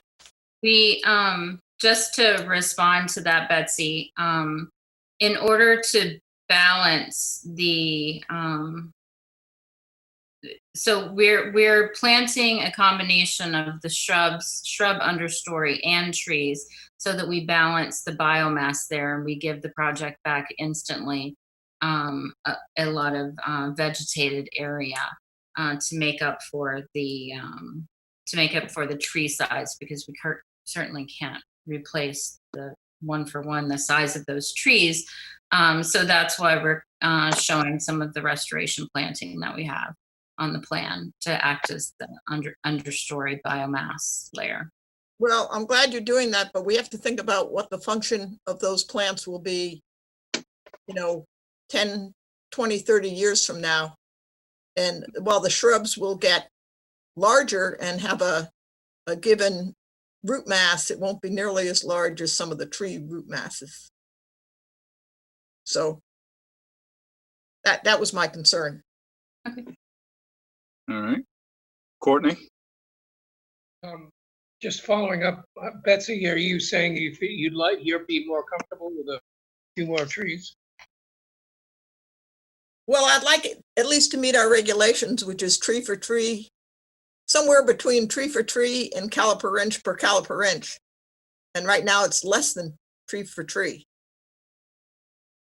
and less. Okay. Open. So we're proposing 9 trees to be, we're proposing 9 trees. 9 trees? Okay, so then it's yes. more than 1-to-1 then. It's more than 1-to-1, yes. Okay. All right. Anything else, Courtney? No, that's fine. If Betsy's comfortable with it, I am. All right. Kevin, No questions, Mr. Chairman. Mark, I have no questions, Mr. Chairman. Maury, The only question I really had, well, I think we need the wall detail because it wasn't in our packet. So as long as Jen has it, I'm fine. But one of the questions I had, one of the reasons for removing, I think, the 2 18-inch and a 10-inch oak and a 15-inch oak is that they were too close to the house. But on this landscape plan, the new trees are closer than the existing beautiful old trees that are all healthy. So, I mean, some are moved the tupulas are 12 feet, the oak was 19 feet. So I don't think that's a very good reason to cut them down, because they're actually, the existing trees are all further away from the house than the ones proposed. Not all of them, but a lot of them that are proposed. And especially the ones on the north side, the 15-inch oak, which I don't know what, I think those are probably bluestone or something that chairs are going to sit on in grass, where the 15-inch oak is going to be removed. That oak there's nothing wrong with it, and it's further away than the tupula she's proposing to plant. So I'm with Betsy as far as, there's a lot of caliper inch of healthy trees that aren't imposing any more damage or threat to the house than the ones they're proposing to plant. Yes, thank you for pointing that out. We do have the benefit, as Mike said, that the homeowner, the homeowner owns the property to the north. So those trees that you're seeing that we're removing to the north are there to benefit they're very close to the structure on the adjacent property. So that is some of the reasoning that we have for the removal of the trees. There's also some proposed PV panels to boost the green benefits of the house and to reduce the energy usage. And couple of those trees are in the way of the maximum performance for the PV panels.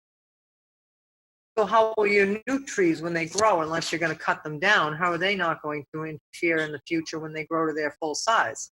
And not only that, but with the house next door and it's a moonscape, there are no trees on that lot.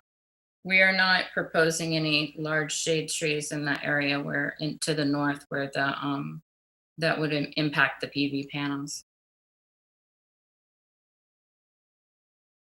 Well, I'm more in favor of the trees than your PP panels or whatever they are. And again, it was a poor excuse to cut them down because they're closer to the structure, and they're not. And they're healthy, and there's no reason to remove them. Especially the 15-inch oak. I don't know what that excuse would be because that one is on the coastal bank.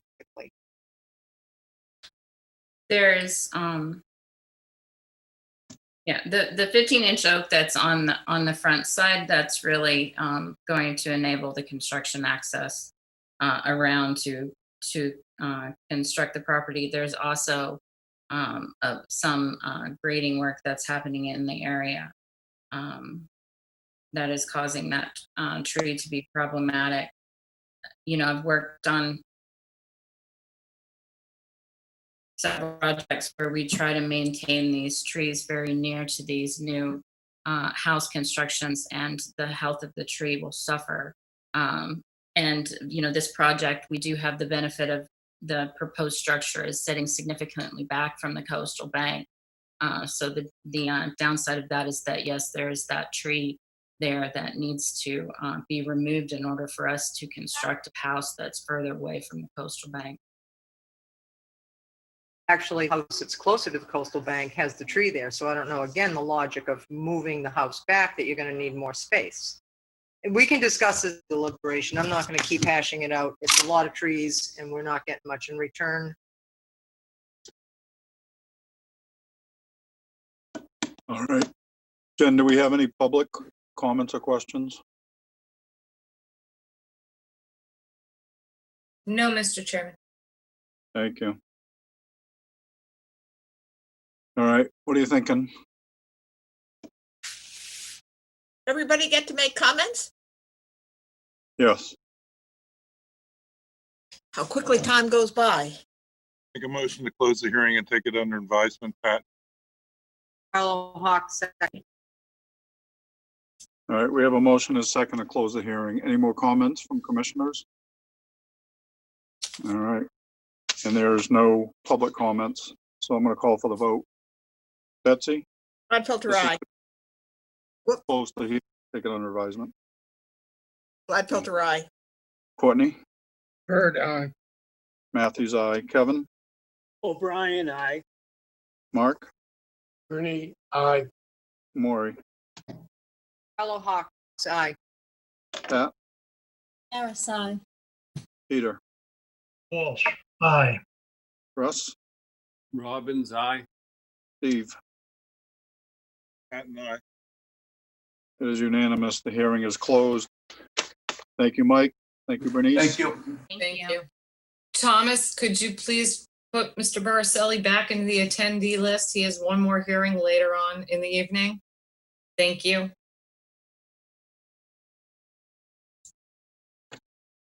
All right, next up are continued hearings under a notice of intent. First up, Scott Tynell, 163 Bay Road, North Falmouth, Mass, for permission to conduct shellfish aquaculture within Rands Canal and Megansett Harbor. Jen?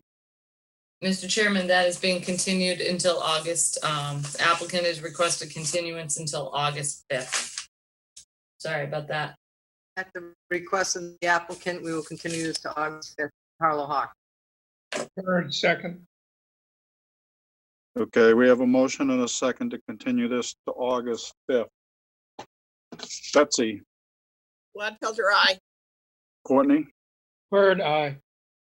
Matthews, aye. Kevin? O'Brien, aye. Mark? Rooney, aye. Maury? Carlo Hawk, aye. Pat? Harris, aye. Peter? Walsh, aye. Russ? Robbins, aye. Steve?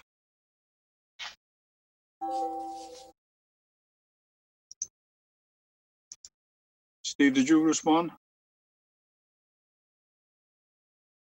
He's You're muted. He's muted still. Yeah.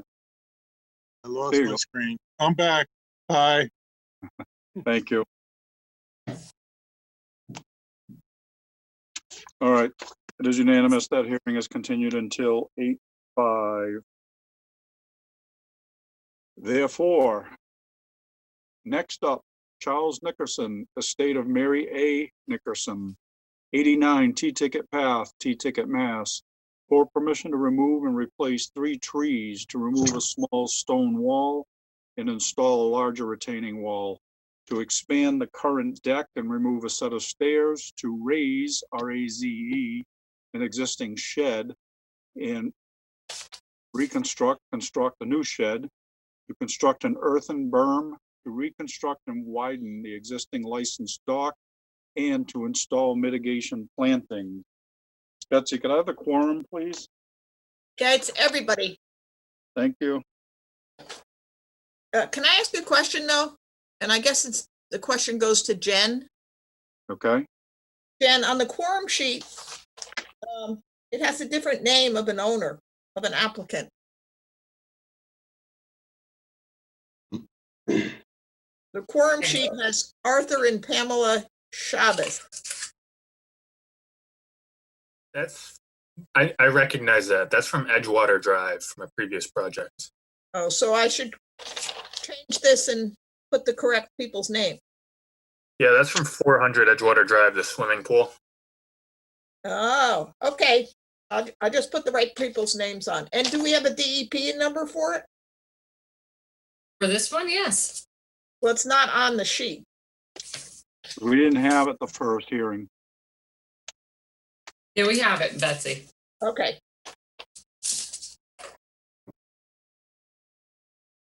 All right, Jen? I promoted Mr. Tavares up to present his project. Okay, Mr. Tavares, you're up. I don't know. Can you see me? We can No. see you. Yes, we can see it, you and hear you. Okay, great. How are you tonight? It's been a month. Summer is going by much too fast. Yes. I'm going to share the screen with the plan, the new plan that we did. Can you all see that? Not yet. No? Nope. Hang on a second. Share screen. Yeah, that's right. Okay, how about that? Yep. Can you see that? Okay, Yes. great. Okay, we had some graphic errors from the last plan. My float and ramp did not mimic the surveyor, and the surveyors, who's Steve Doyle, mimicked the deed. So his was correct, mine was incorrect.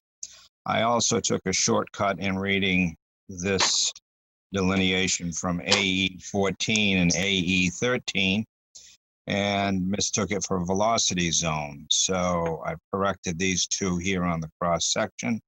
So that worked out. I did have a conference with both Kevin and Jennifer about this dock. And I do have feedback from Eileen Feeney on the dock. Seems to be the bigger of the issues, but we have other issues here.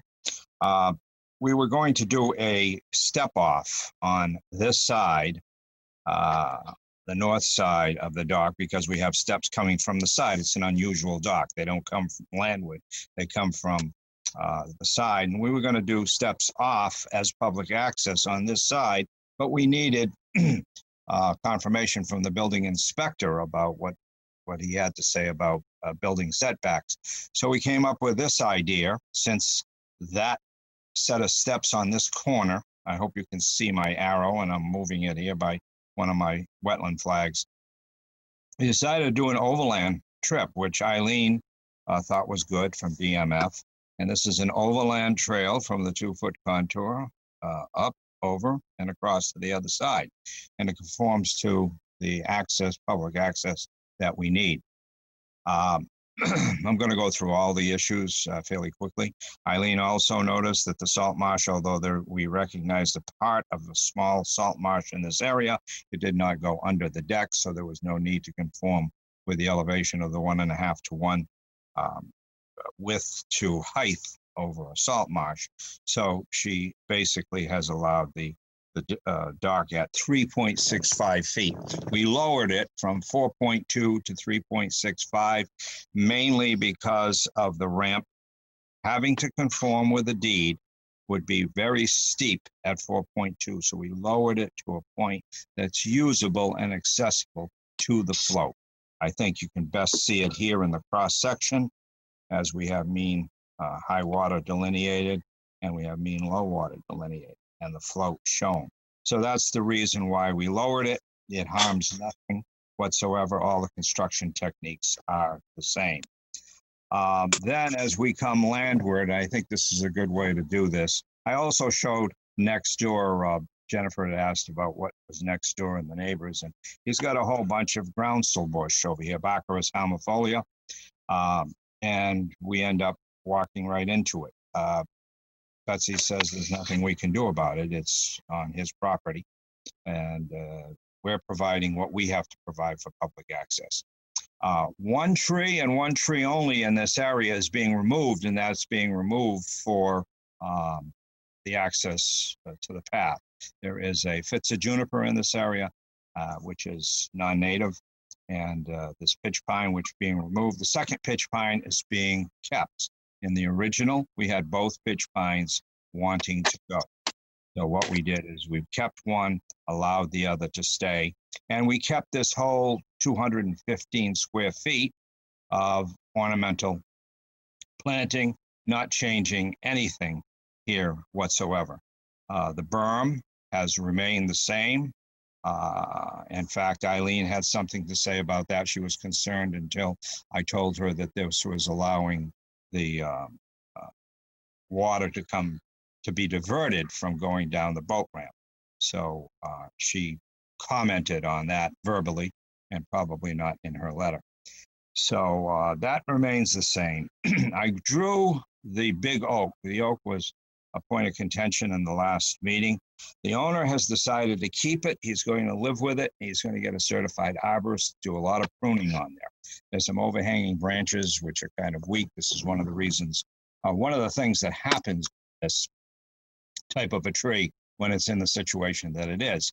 Over time, he will work on this tree. He's also going to cut all the parasitic vegetation that's around there. You've got a lot of English ivy, you've got some guanamus, and we have a little blurb in here about pruning the junipers that go around this oak, and they're ornamental. Again, the Fitza junipers, and we don't want to kill them. We just want to prune them in such a way to encourage their growth in this area.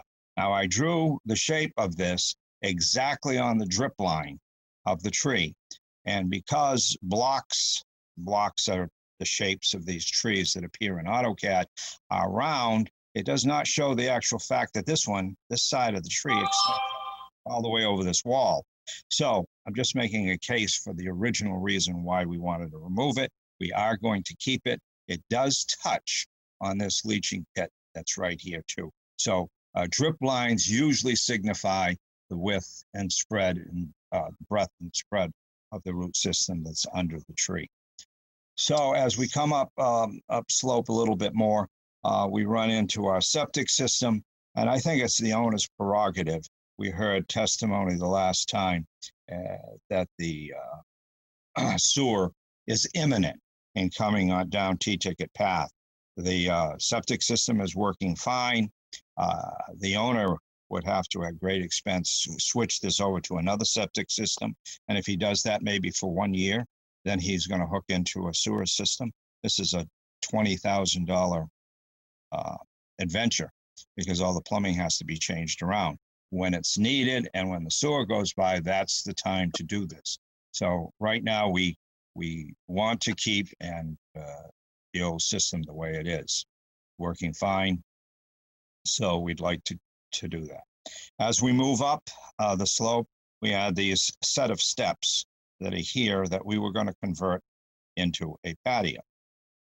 We've done it a different way. We've taken the area, I believe it's 39.6 square feet, and we've spread it along the length of the deck. So it's a little bit different from the way we approached the last time. The deck is old. They'll strip all the wood off of it and put in some more support beams to cantilever out. 17 inches times the length of the deck equals this 39.6 feet. So there's just an exchange of area for area on this dock. Nothing else has changed here. And as we work our way to the front, the same retaining wall is down the side, the same A zone, B zone, front landscape, ornamental planting. It gets a little bit easier as we go to the front. Betsy had brought up the last time the exchange for trees removed. In fact, she just mentioned that in the last hearing that you had. So in this particular case, instead of going 1 for 1, we've only taken out 1 pitch pine. And believe me, both of these pitch pines are on their last legs because of where they're situated. But taking 1 out, we've replaced it with 2 Amelanker that are placed right up in this area. So we've identified all the ornamentals, maintained them. We have a mitigation area here that far exceeds what we need. You got 272 square feet because we're removing a shed, we're removing a wall, we're stepping stones, and the board, the agents, both Jennifer and Kevin, especially, were helpful in me simplifying this cumbersome table that I made the first go around. So I see on the cheat sheet or the recommendations that you had this week that I got at about 10 minutes of 5, that it's recognized that we needed 23 square feet of over coverage, and we needed 69 square feet of mitigation. We've provided 272 square feet because this is just an abandoned area. One of the questions was also whether or not the dead oak is to be removed. Yes, we've left it on the plan. It's a dead oak. We'd like to remove it. We're removing a yew that's here too. It's not indigenous. So we're removing that in order to make room for these trees that we're placing up in this area. Let's see. I think everything else is the same as we had it before. So I think I've gone through this list pretty copiously from memory. And it was a good meeting that we had. So here you are, and any comments I'd be glad to answer. Thank you, Wayne. Please stop screen sharing. Oh, sure. All right. Jen, you want to start? Yes, Mr. Chairman. Wayne, the only question I have is the Division of Marine Fisheries aware that you lowered the height of that dock? Yes, we talked about it on the phone. Eileen called me because she knew about the meeting. She had asked me when I first contacted her after the last meeting when the date of this one was, and she lost track of time. So she called me today. We talked about the lowering. She says it's not a problem. You don't have salt marsh underneath. Okay, that's all I need. Nope, okay, that's fine. I have no further questions, Mr. Chairman. Kevin? No further comment. Thank you. Thank you. All right, Kevin, let's start with you. No comments at this time. Thank you, Mr. Chairman. All right, Mark? No comments here. Thank you. All right, Maury? No comments.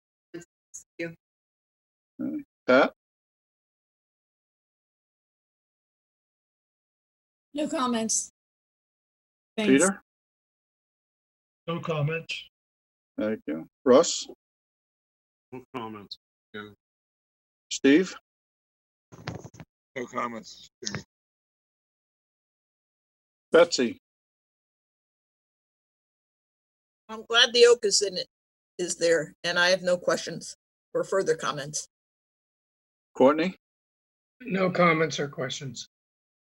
All right, Wayne, I'd say you covered everything then. All right.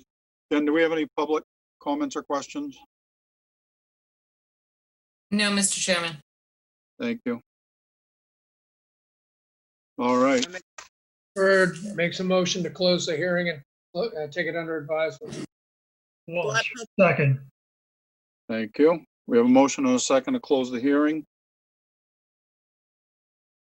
I'm going to go for the vote. Betsy? Gladfelter, aye. Courtney? Bird, aye. Matthews, aye. Kevin? O'Brien, aye. Mark? Bernie, aye. Maury? Carlo Hawks, aye. Pat? Harris, aye. Peter? Walsh, aye. Russ? Robbins, aye. Steve? Pat and I. It is unanimous. The hearing is closed. Thank you, Wayne. Okay, thank you, commissioners. Have a good night. You as well.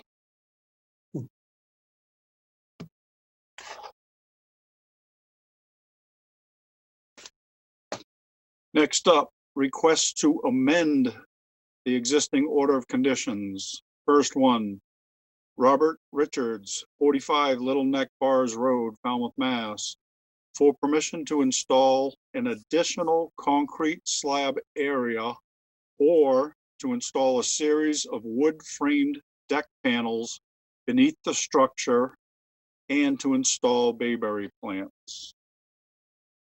Jen? Thank you, Mr. Chairman. Oh, Kevin? Nope, that's Mike. I'm gonna go then. Again, for Michael Borselli, Falmouth Engineering, and I represent the applicant. And I'll share my screen with your permission, Mr. Chairman. Please do.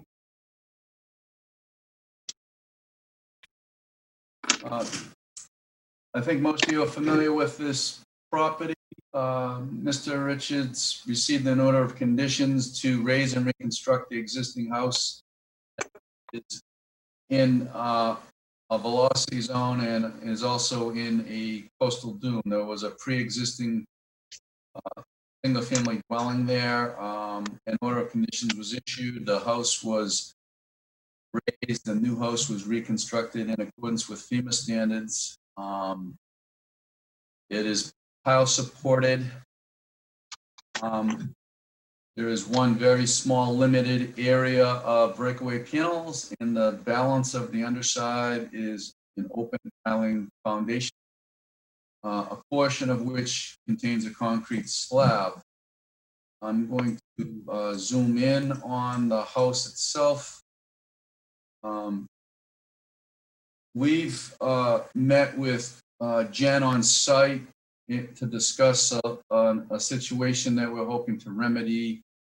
And that situation is that the original plan anticipated that since the house was on pilings and open, that the dune would continue to migrate under the structure and drop sand under the structure that frankly we thought was going to become more of a maintenance issue than anything else. But as it turns out, the sand continues to blow under and through and beyond, and the dune is migrating to the northeast on the northeast side of the house. So what you're left with in these shaded areas is a very rocky, barren, bare ground that is really not a workable surface for the family to be able to walk down the stairs and use the area underneath the house. So when we met with Jen on site, we had discussed a couple of options. We had hoped that it might qualify as an administrative approval, but because of the proposed work, Jen suggested we file an amendment. I have a couple of photos I'd like to share, and then I'll talk about what we're proposing. So this first photo shows the underside of the structure. It shows the existing slab. It shows the only thing that's under there that was approved, which is an outside rinse station that's got a light wood frame and canvas surround. It happens to, in the foreground, show a wooden panel, which is a sample of one of the alternatives that we proposed. Another photo shows the area on the north side, and you can see the surface. The wind from southwest prevailing wind rushes through here, and instead of dropping the sand here, it continues to flow in this direction. So there's two different surface heights here. There's an edge of concrete that's a step up, and this rocky gravelly area is what is adjacent to it. I think I have one more that shows it from a different view. This is the looking west. You can see the access path, and then way off in the distance, you can see the water on Buzzard Bay. So here's that edge of concrete, and here's the gravel surface that we were hoping to be create a more manageable surface in this location. So in my letter that I submitted, I described that. I described two alternatives that we were contemplating, and the one that we prefer to do is what we're proposing, but there is an alternative. So alternative one was to expand the concrete slab under the building only, make it integral to in the same height as the existing concrete slab, so that there's a working surface all around so that you can gain access safely from the front and traverse underneath the house on both sides of this existing slab. And that the sand that continues to migrate from the southwest to the northeast will continue to do that. It'll just go right across the new surface that we're proposing on this side, and same on the south side.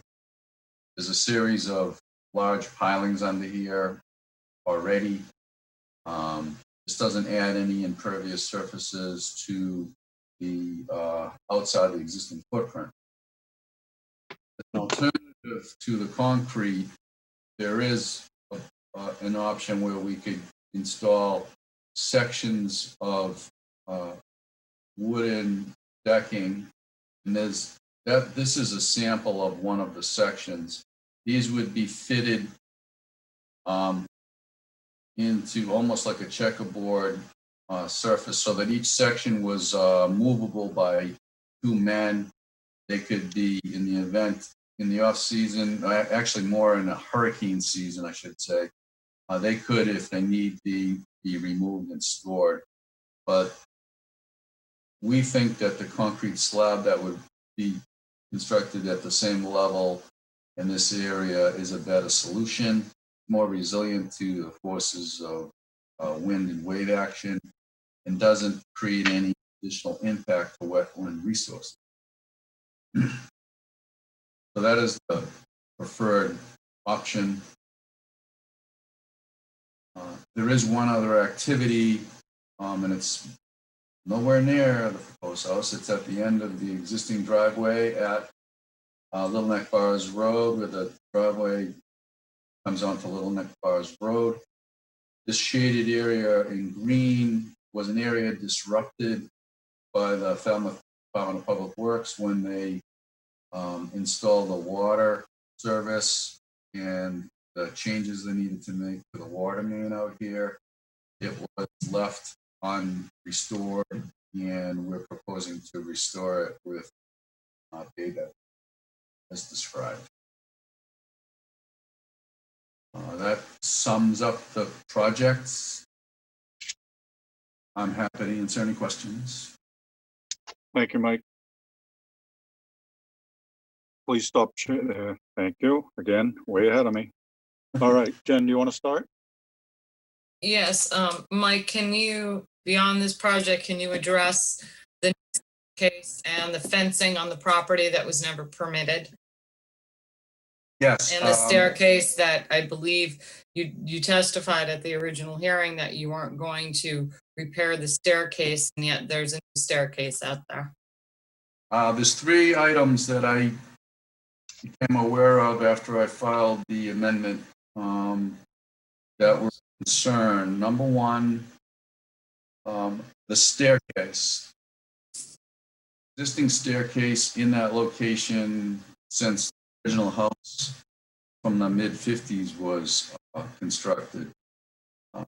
The owner realized that it was really in a state of disrepair and it was stable and unsafe, and he had it rebuilt in the same exact configuration, in the same footprint. He just removed the old staircase and installed a new staircase. He actually retrofitted it with a lower level that's retractable in the event of a storm. So I agree there should have been some review. In hindsight, we would have certainly done that, and we believe it would have been approved.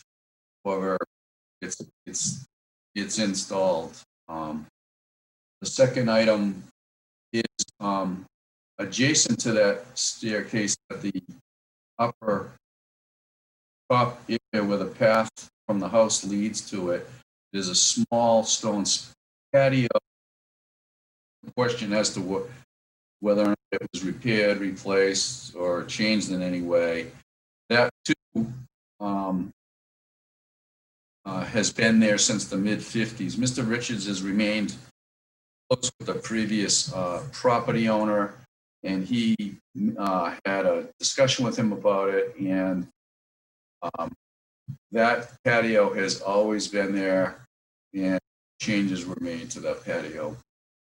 Finally, the snow fencing that is at the base of the dune was replaced and altered in a way that is different than what it had been previous.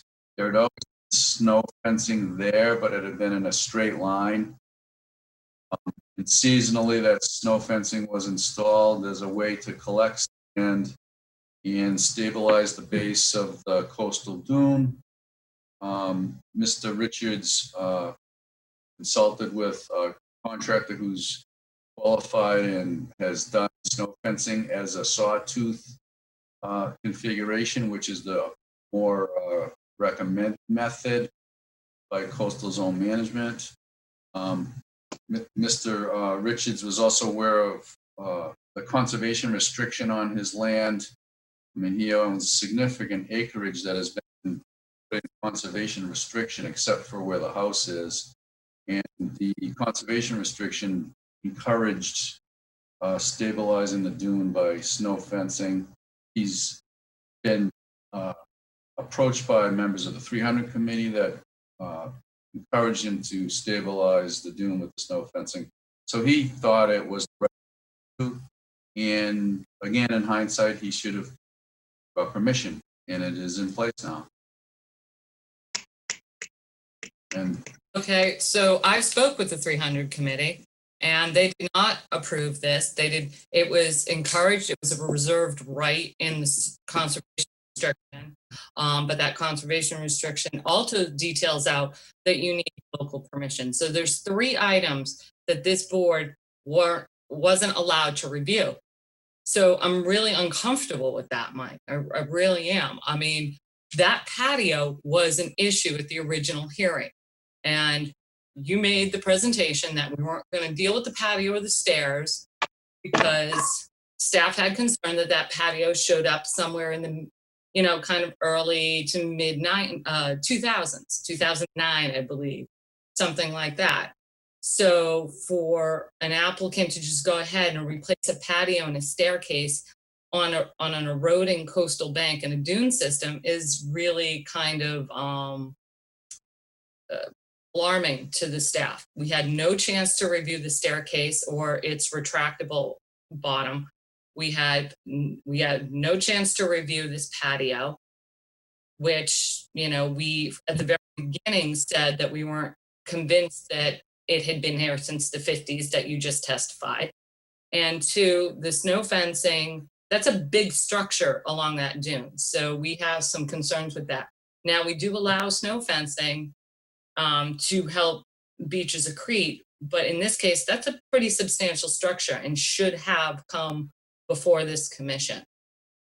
So the staff really does have concerns with that. And to sit there and say that the 300 committee encouraged him to install that, you know, it's very clear in the conservation restriction that they need to have, you know, that the permitting agencies need to approve anything that's installed.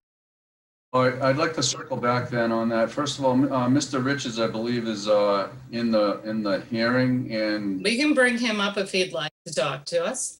he's here for that reason if he wants to comment. I'm reporting to you what I was told. Nope, and that's fine. That's fine. But I'm saying But I was also told by Leon Pincinel, the contractor, that he had discussions with you and that he had told you and you had acquiesced to him rebuilding the stairs. He's attempted 3 or 4 times this week to verify that with you, and he hasn't got a return call.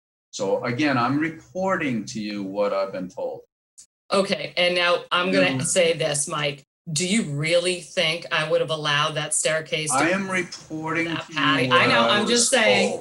Yeah, okay, well, that's all I can do. I want this commission to say, do you really think your staff would have done that? I'm reporting to you what I was told. Well, I would have liked Mr. Pincinel to come to this hearing and tell me himself. I would have too. As far as the underground of the house, it was proposed to you guys as this beautiful white soft sand. Staff doesn't really even know where to go with that one at this point. When they originally approached the staff, it was going to be this little rollaway walkway or these little panels that were going to go from the steps to the back area. Couldn't really get a lockdown on the design, so asked to meet on site. Then came up with all of these, you know, it wasn't just going to be wooden slabs. They were going to have to go onto some sort of steel cribbing. So staff thought that the board would be not very encouraged by that. So here what we are, but staff is very, you know, concerned about the installation of that thing that should be removed and properly permitted, as well as that staircase and especially that little patio, which was brought up at the original hearing. So these items really do need to be taken care of. And if Mr. Richards would like to be promoted to a panelist, Mike, I'm sure you're in touch with him. Just let me know and I'd be happy to. I think, yeah, he would him. like to. Okay. I think Okay. he would. We'll bring him up. All Mr. right, Mike, Richards, hold I'm promoting you as a panelist. Hold that thought. Jen clarified 2 items now. Sure. So these things that you're not happy about would come up under an enforcement hearing, correct? They could come up under enforcement or compliance time. All right, but they're not going to affect this application. Well, this is an amended order. I mean, this is part of the order of conditions. So, you know, why should the staff and the commission have to take the extra step of an enforcement when the order of conditions is still valid? I mean, it's really. Okay, that's why I'm asking for clarification. And I'm very, very upset that someone would say that I would allow a staircase to be rebuilt in a coastal dune and a patio that I didn't think was permitted to be rebuilt. First of all, the patio was not rebuilt. You keep saying it was rebuilt. That patio has not been touched for decades. It hasn't been touched. Okay. And to clarify, What did I do with Mr. Richards? Is he here? I'm There he here. is. Sorry about that, Mr. Richards. I lost you for a second. Nope, no problem. What should we, I guess I've been invited to participate and thank you for that opportunity. Once again, I certainly respect the committee and I have tried to be a great steward of this property and also to be very respectful of any wishes of this committee. Once again, I have had Pincinel Builders, acting as the contractor on here. Once again, as Mike said, I was not party to any conversations between Jen and Leon, but I was told that he was approved to replace the existing stair, not expand it, not, do anything other than make what was a dangerous stairway the same stairway. That's point number one. Point number two, as it relates to the patio, once again, I was told when we were doing this project that we were not allowed to touch the patio. And that patio has not been touched in any way, shape, or form. And as it relates to the underside, yeah, the goal was to have sand under the house. I've tried as much as possible with plantings and consulting with Blue Flax. Any ideas to help stabilize the dune? Unfortunately, it's very harsh conditions here, and it cannot be stabilized. And we do not want this kind of dangerous step down situation. And we do have, I know, Jen, you mentioned in your walkthrough that you permit sites, not families, but we do have someone within our family that has special needs. And we would like the concrete there to, once again, be underneath the house, not expanded in any way, shape, or form, but have a safe transit area. So I apologize if our contractor has not been it's clear cut with you, Jen, and with staff, but that was certainly not what's been reported to me or Mike. So I guess those are my comments. I don't know if anyone has any questions of me in that regard. Thank you. Jen or Kevin, anything else? No, those are the only concerns of the staff. All right. Maury, we're going to start with you. Okay. Jen, I think I asked about the permit, the expiration of the permit. And the permit, from what I could see from the order of conditions that were submitted and approved, was on June 14th, 2017. And I know they had a couple, amendments for the electric line and that sort of thing. But that basically, even with a 45-day extension for COVID, does that mean in 7 days this expires? I can answer that. Thank you, Mike. I can't get into the server right now. So we're aware of the original expiration date, but Governor Baker issued COVID order number 42 back in March, and that order says if there was a permit active as of March 10th, which this was, tolling period, very much like the Permit Extension Act.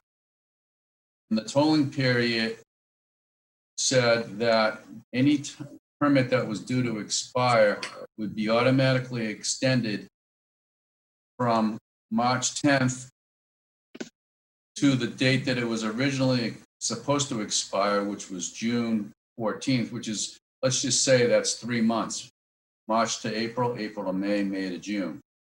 So there'd be an automatic 3-month extension to the original expiration date. So the June 14th original expiration date is bumped out 3 months. So that's September 14th. So the permit expires on September 14th.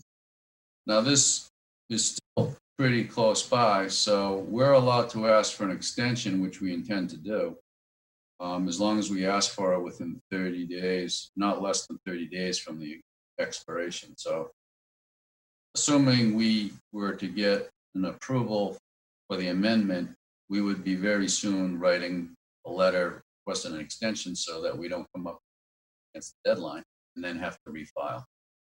All right. Well, I'm a little concerned, Mike, because when I was out there, this project doesn't even come close to compliance for the planting schedule that was required. We now have enforcement issues out there. I don't know how in 30 days or however many days that Blue Flax can get out there, continue planting what was required that's not on the ground right now. I'm just really concerned that prior to asking for this, that you weren't already asking for an extension to finish what you didn't do with your original order, let alone at this amendment. So that's why I'm just a little nervous about how the timing will work, that you're not doing work outside of your order of conditions because they may expire in September before you get the work done. So that was, now that you've clarified the dates, that's helpful, but still does not make me very comfortable. One of the things that I think the owner is very sensitive to this area and is very respectful of it. And I don't think there's malice about wanting to put concrete under the building or whatever. I am dead against putting concrete under that building. When this hearing first was put up, I remember clearly. I was not on the quorum, but I followed it very closely. And again, we just had one with concrete underneath these in a B zone. This is the DCPC. It has a conservation restriction on it. It is a very, very critical area to protect.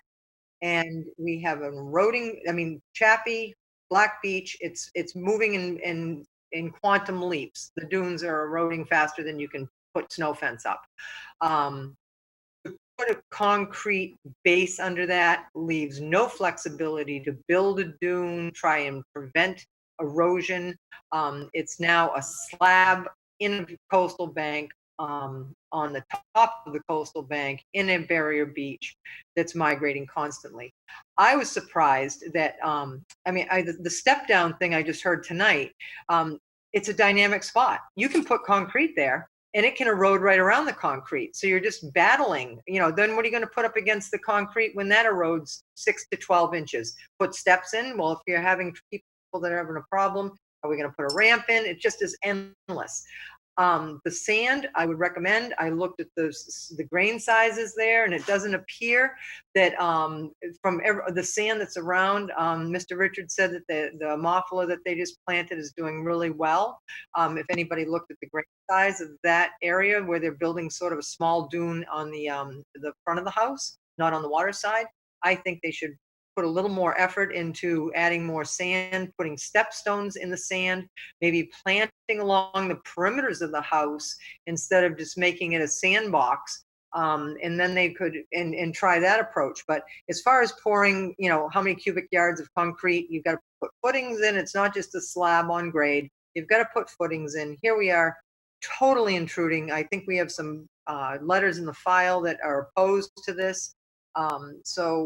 I'm not going to beat the dead horse. I really think that this, is a big change to the original order and something we really don't permit now. We won't even permit it in areas that aren't as dynamic as this. The other thing, Mike, when the water main area, I'm very happy to see that you're going to revegetate that. And the planting schedule is very robust. Compared to the other planting plan for the house construction. And I'm very happy to see that. And I would hope that every time I've driven down that road and I see the loose strife, which is a very bad invasive, that Blue Flax will take care of that and eradicate that loose strife that's down in that area as well. And also to continue removing the invasives that never got taken out up near the house. That's all. That was a lot. I couldn't even take notes, but I just wanted to say a couple things. There's no footing required for the slab. It's going to be a reinforced concrete, and it'll be connected to the existing slab. So there's no need for a footing under the slab.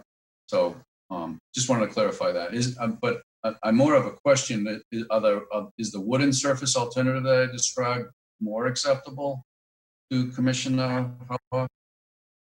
No, because now you're going to be putting steel in there, and I can guarantee you during a storm, nobody's going to run up there and take those away. It takes 2 men. There are a lot of them. And I think the comment was, I I think you said it, Mike, is this is a working surface. It just appears that it's going to turn into a, you know, a beautiful concrete slab with all sorts of things going on up there versus when it was originally permitted, with the small enclosure to get into the house and for the shower area, that you were going to use the other two sides as natural sandy with stepstones in them. So I didn't even see stepstones in it to get there. So no, the wood and steel, it's just another movable part. And it's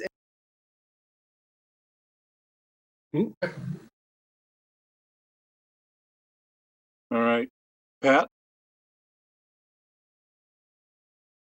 No comments.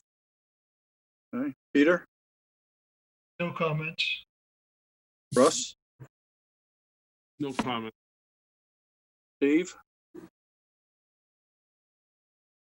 No comments? I need to address what everybody thinks about the concrete. I'm hearing that there's no chance in blazes that we're going to put a concrete pad underneath this. So I would concur with that. thank you. Betsy,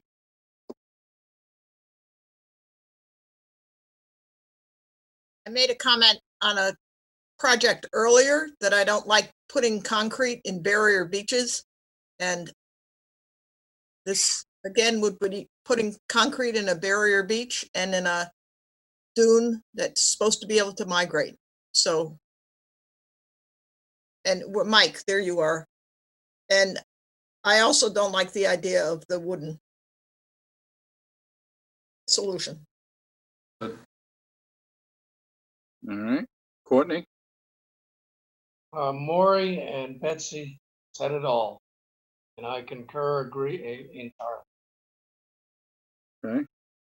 Kevin, I have nothing to add at this point. Thank you. okay. Mark, Don't have any comments. Thank you. thank you. Jen, are there any public comments, questions? Not in the chat function so far. Chairman, I do have a question on that. Commissioner Hawks made a reference to opposition in the file on this application, and I was unaware of that. That wasn't shared with us.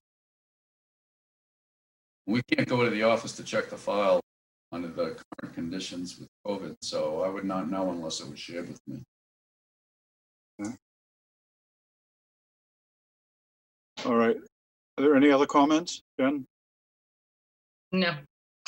So were there written opposition? Yes, Mike, and I'm sorry, I can get this to you if you want to continue. It's just from one of the neighbors, and I'm sorry the staff didn't forward you that. I apologize for that. I would like a chance to continue. Okay. Do you want the 5th or the 12th? 12th. And can you do me a favor when you do continue, can you try to get the kind of that fencing kind of put on your plan or revised somehow, please? The beach snow fencing? Yeah, the snow fencing. And like I said, it's very, very rigid. There is a chat. A chat just came up. Yep.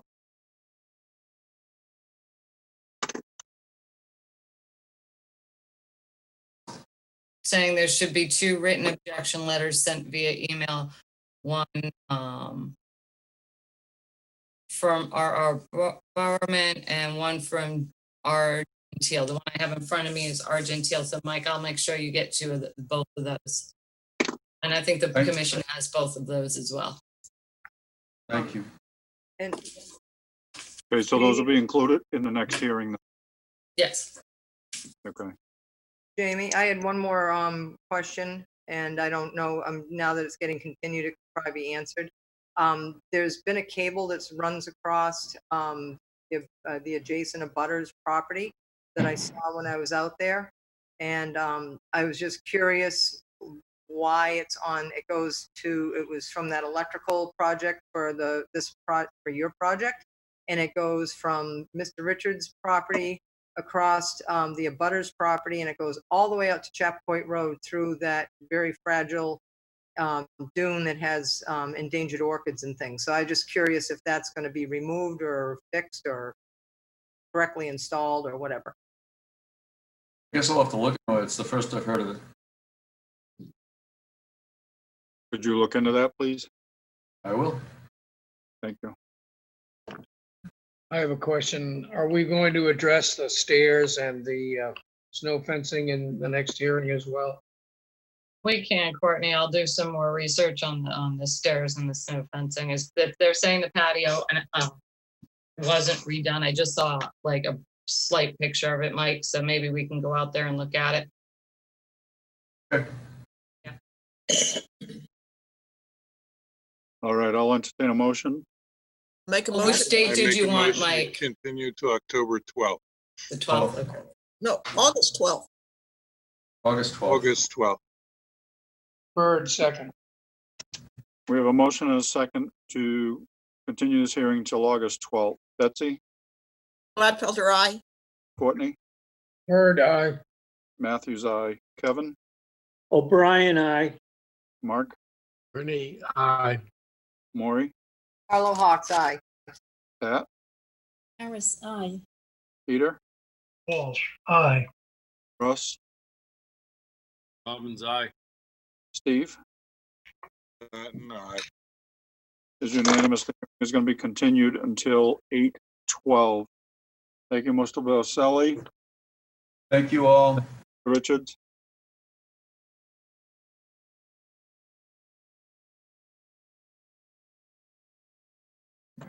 All right, next up, Jay and Leah DeCouteau, 507 Central Ave, East Falmouth, Mass, for permission to acquire after-the-fact approval of an existing brick patio to construct a shed and to add approximately 1,074 square feet of mitigation plantings.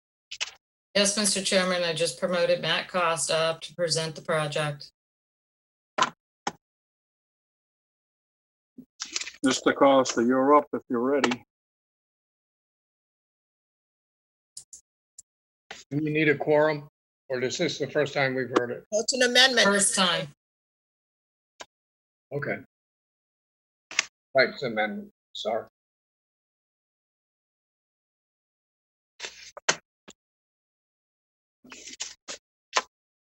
Is Matt in the house? Matt's here. Matt's here. But we Matt, can't- we're ready when you are. He's here, but he can't speak.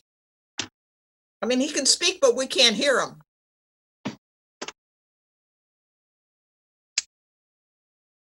Matt, we can't hear you. He's gonna try his phone now. Give him 1 second, please.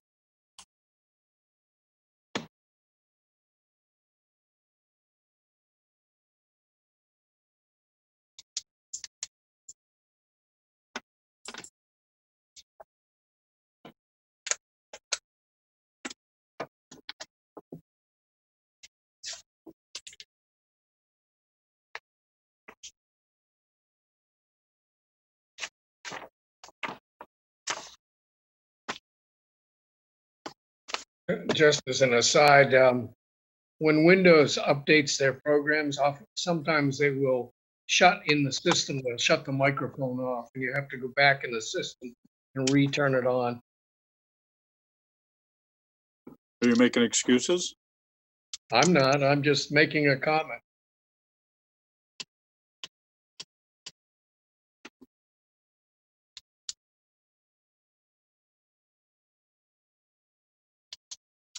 So how about them Red Sox, huh?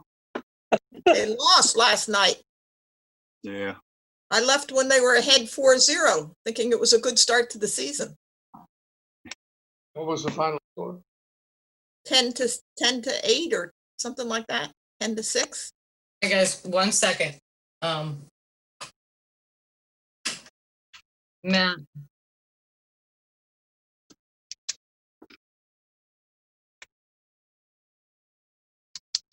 Want me to hum the theme to Final Jeopardy? Hang on. Hello?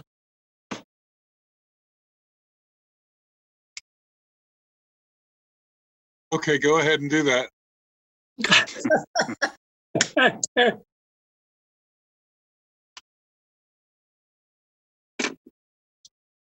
Steve, did you really say October?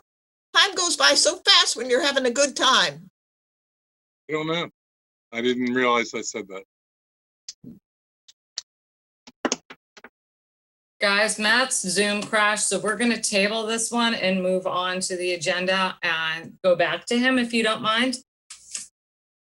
Do you want to vote to do that? You can vote to table Matt, and then we'll go on to the next hearing, and then we'll come back to Matt. Make a motion to table Matt. Second. Hawk, second. Okay, so we have a motion and a second to table this. Betsy, Gladfelder, aye. Courtney, Bird eye. Matthews, aye. Kevin, O'Brien, aye. Mark, Ernie, aye. Maury, Carlo Hawks, aye. Pat, Harris, aye. Peter, Walsh, aye. Russ. I think Russ walked away. Steve, Pat and I. it's majority. That's okay, is it not? Yes. It's fine. Okay. So this. 1 second, Mr. Chairman, Matt Cost is back. Matt, can you say something? Is it working now? Can you hear me? Yes, it is. Okay. Table Hold on. Matt. Hold on, Hold Matt. on. Motion to untable Matt. Carlo Hawks, Second. All right. Who seconded that?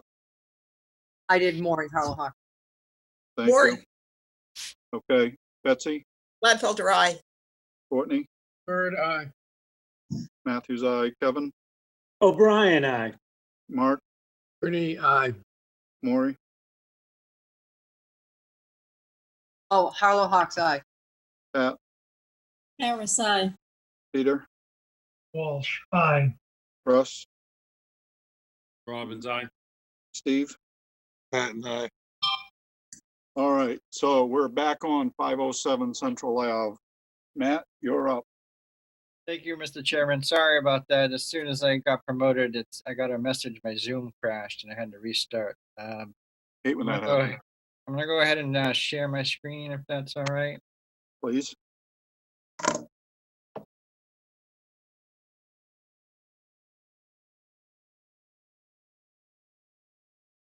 Can you see that? Yes. Yes. All right, we're here tonight requesting, for the record, Matt Costa, Cape and Islands Engineering, representing the applicants. We're here tonight requesting an amendment to the existing order of conditions for permission to construct a shed and for the after the fact construction of partially the shed and a patio behind the existing garage. This project was originally approved for some seawall rebuilding work and landscape retaining wall work along the shoreline and covering an existing deck. The covering of the existing deck has been completed. What had happened was there was someone helping out the owners build the shed, and they went to the building department and were told because it's under 200 square feet, they didn't need a building permit. And they misconstrued that to mean that they were okay to go ahead and build it. We noticed it during construction after they started building it. We alerted the homeowner that needs to be approved by conservation, not just a building permit.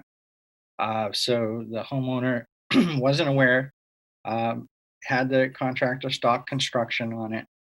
And then we talked about what we'd have to do to gain proper approval. When I went on site to meet with them to go over the shed and the fact that it would require mitigation because it's within the zone A, which is 100 feet in this case to the salt marsh. I noticed that the patio behind the existing garage was rebuilt and it was extended to connect to another fenced patio area on the west side of the garage. So we looked at that and we reviewed what was there for existing patio, and there was a little walkway extending off and connecting into a door in the garage. We figured out what that additional area was. We did note that that additional area was not any closer to the resource area than the existing patio over here. So we thought that that's something that could be approved. So we proposed a 3-to-1 mitigation for that additional patio area, which is shown over here in this side of the property. If you can see my mouse, it's over on the west side of the property. The shed was located over here in the north side of the property. That was also was located in an area that was also approved on the original order of conditions to reinforce this lawn so that you could park a car on it. And it was intended to be a subsurface reinforcement design where you would see lawn, you wouldn't see crushed stone area or anything like that. The shed also is not any closer to the resource area than the existing structure. And we showed mitigation for that along the resource area buffer. That's these little cross hatch areas at a 3-to-1 mitigation ratio. The rest of the work that's shown, all the retaining wall work here and the currently mowed marsh area, which as I demonstrated in the original filing, that marsh area has been mowed since the 30s and was shown in aerial photographs. But that was being allowed to grow back naturally. That's all part of the original proposal. So we're here tonight requesting to amend this order to bring into compliance the existing patio that's on the ground today by way of 3-to-1 mitigation ratio over here, and to gain approval to finish construction of the shed over in this location with the 3-to-1 mitigation over here. The shed, as you probably have seen, is just begun construction. It's supported on sonotubes. It's bolted to the sonotubes, and they could finish construction in about a day or two. So that's why we're here, and we're respectfully requesting you issue an order of conditions and do my best to answer any questions. Thank you, Matt. If you would, please stop screen sharing. All right, Jen or Kevin? Matt, that patio, and if you said this, sorry, I was looking at one of your older plans. That patio is not moving any closer than the other patios, is it? Correct. That patio is about 11.5 feet away, and the closest one is about 7. Okay. And the mitigation plantings, they're not already in areas that you're proposing for mitigation, correct? Correct. They're in existing lawn areas.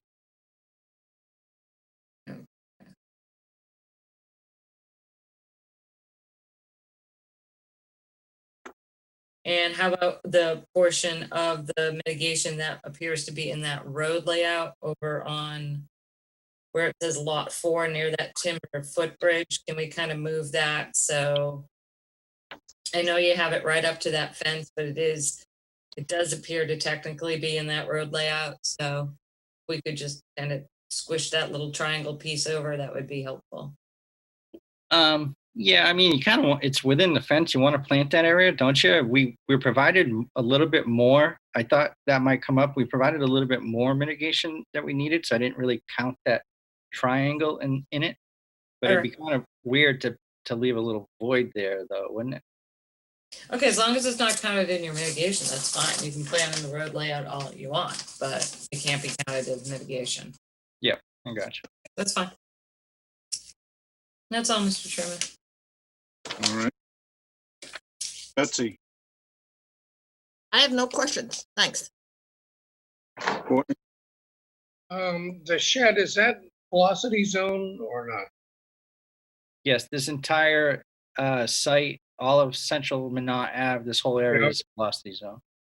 So are you just setting this shed on top of the sonotubes, or have you got some No, way? it's bolted to them. Okay.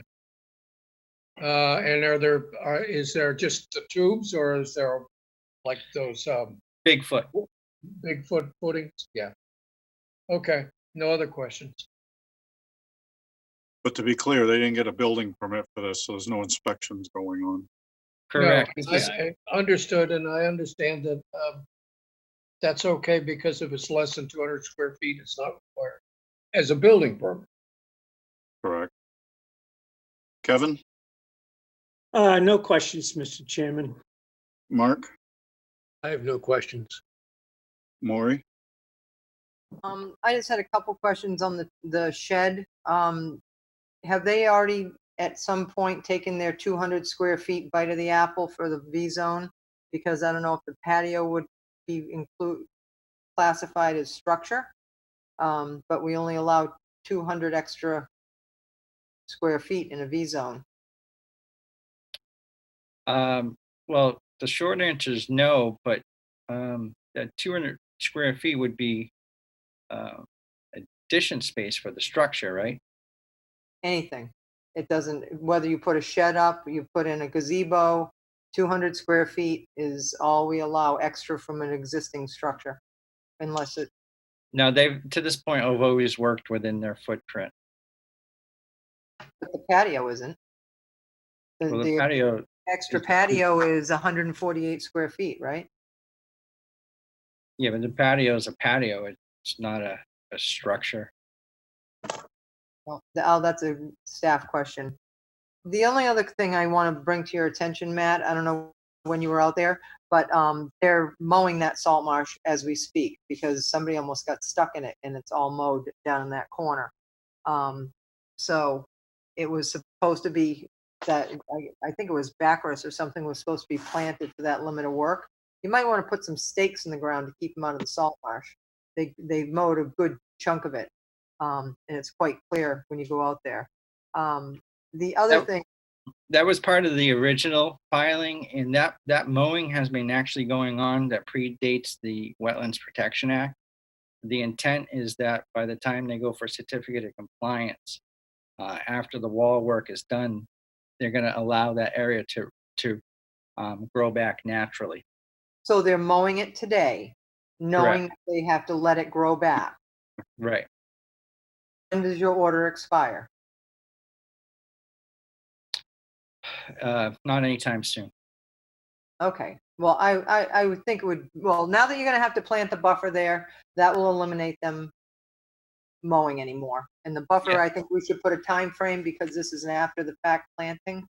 I know, for mitigation and restoration for the illegal work, or unpermitted work. So maybe we should get a time frame faster than later, because if they love mowing that marsh, maybe we should stop it by having the plants put in. The other thing is we usually don't let mitigation plantings be within 10 feet of a structure. And that shed, you have your mitigation at 8 feet and 7 feet. And the paved parking area is actually touching the mitigation planting. So I would recommend that you pull that down and go shorten it up there and bring it closer down to protect the salt marsh on the southeast side. I'm sorry, southwest side. Yeah, just that parking area was a reinforced grid system that's under the lawn. It's not paved, it's grass. Well, I understand that, but the car can drive right up to the mitigation. Yeah, I mean, if you want to have a condition, I could work with staff on relocating. That would be fine. I love you working with staff, and staff loves it when we say that. But those are my biggest concerns, and because the patio is totally impervious, it's got silica sand in it, so it certainly is permanent, and no porosity to it whatsoever. Thank you. All right, Pat, I have no comments. Peter, No comments. Russ, No comment. Steve, No comment. Jen, as this being an amendment, will it still get order conditions?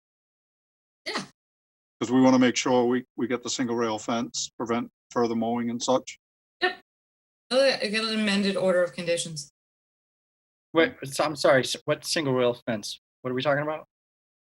Single rail fence is something we require in front of mitigation.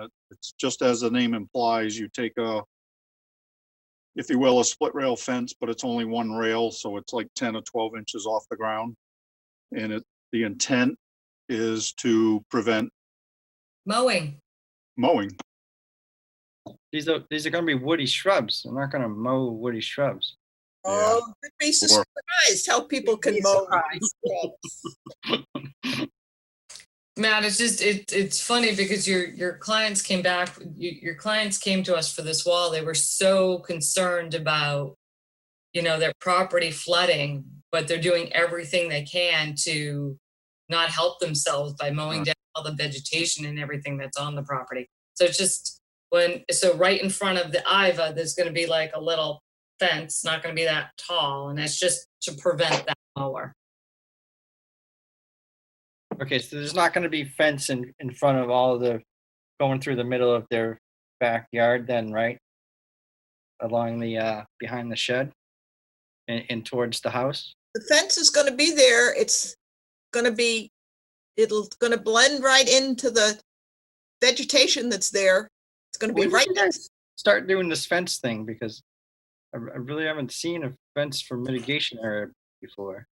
Standard condition for us for, I don't know how long now. I mean, it's right along the edge of the mitigation, so it's not out, 2 feet away or out in the middle of the yard or something. It's right on the line of mitigation. And all it's designed for is to prevent, for example, a commercial mower that wouldn't otherwise know that it's a mitigation area. So they have some choices over what type of material? Yeah, that fence is? You can work with our staff, Matt. Because we know that our staff loves to work on these projects. We like working with staff too. We know you do. Excellent. All right, Jen, do we have any public questions or comments? No. All right. Any further comments? I'm gonna make a motion to close the hearing and take it under advisement. Walsh, second. Okay. We have a motion and a second to close the hearing and take it under advisement. Betsy, Gladfelter, aye. Courtney, Bird, aye. Matthews, aye. Kevin, O'Brien, aye. Mark, Renee, aye. Maury, Carlo Hawks, aye. Pat, Harris, aye. Peter, Walsh, aye. Russ, Robbins, aye. Steve. Aye. All right, as unanimous, the hearing is closed. Thank you, Mr. Costa. Thank you. Good night. Night, Matt. Next up, Jones Polaris, 78 Squidnocket Drive, East Falmouth, Mass, for permission to permit an after-the-fact stone retaining wall addition, modification to entryway and modification to driveway, to install native shrubs on a coastal bank, to delete finding number 2, and to delete special condition number 5. Jen. Yes, Mr. Chairman, the applicant has withdrawn this amendment. Do we need to vote to accept that? I would, in this case, just to cover yourselves. Okay. Bird, So the- Bird, move to approve. Accept the withdrawal. Amendment. We have a second? O'Brien, second. Thank you. We have a motion and a second to accept the withdrawal of this amendment. Betsy, Gladfelter, aye. Courtney, Bird, aye. Matthews, aye. Kevin, O'Brien, aye. Mark, Renee, aye. Maury, Carlo Hawks, aye. Pat, Harris, aye. Peter, Walsh, aye. Russ, Robbins, aye. Steve? Aye. I don't know that I need to, but I'm gonna ask anyway. Are there any public comments? Shouldn't be if it's withdrawn, right? No public chats. All right, so it is unanimous. The request it has been withdrawn. All right. Vote order conditions. First up, Anastasios Parapestos, trustee, 160 Penzance Road, Woods Hole, Falmouth, Mass. This is something you guys are probably familiar with. Oh, God. This is the project where they wanted to put the pool in. And staff doesn't believe it meets the regulations because it's moving closer to your resource areas.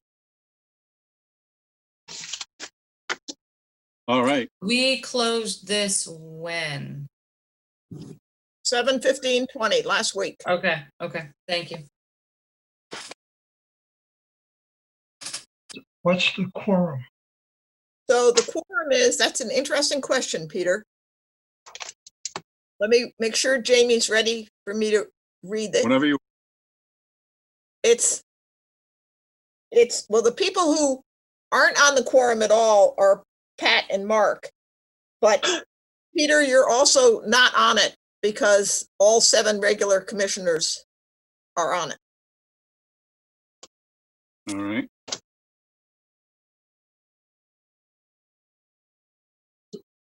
Mr. Chairman, do we need to put a positive motion together on this? You always put a positive motion on the floor, and then if you choose not to vote for the project, you don't vote for the positive motion. That's the way you have been handling things for, quite a long time. So we always put a positive motion on the floor, approving the project, and if the board does not want to vote for the project, vote no. Yeah, I'll make a motion to approve. Bird Oh. second. Second. I'm sorry, who's second? I did. Carla Hawk, second. Thank you. All right, so we have a motion and a second to You want to accept. have, I think you guys should have a little bit of discussion about this, especially since, I mean, I don't know which way the board's going, but I think you should have some sort of discussion about the project. I know we're all tired, and I don't mean to belabor this hearing, but I think it's important. Why do you think that? Why do I think that? Well, I just think there was a lot of information that Mr. McGrath put into the record. I mean, I'm fairly clear that it doesn't meet the regulations. It's moving closer, but if the board wanted to, I don't know, Beth, if you wanted to say anything about the seawall or something like that, which I don't particularly. Yeah, well, I'll make a comment. It's moving, it doesn't meet regulations, it's moving closer. Okay. And also, there's a lot put into the record about all the things that kind of compensate there was a wetland restoration and there are various other projects, but they have nothing to do with this project.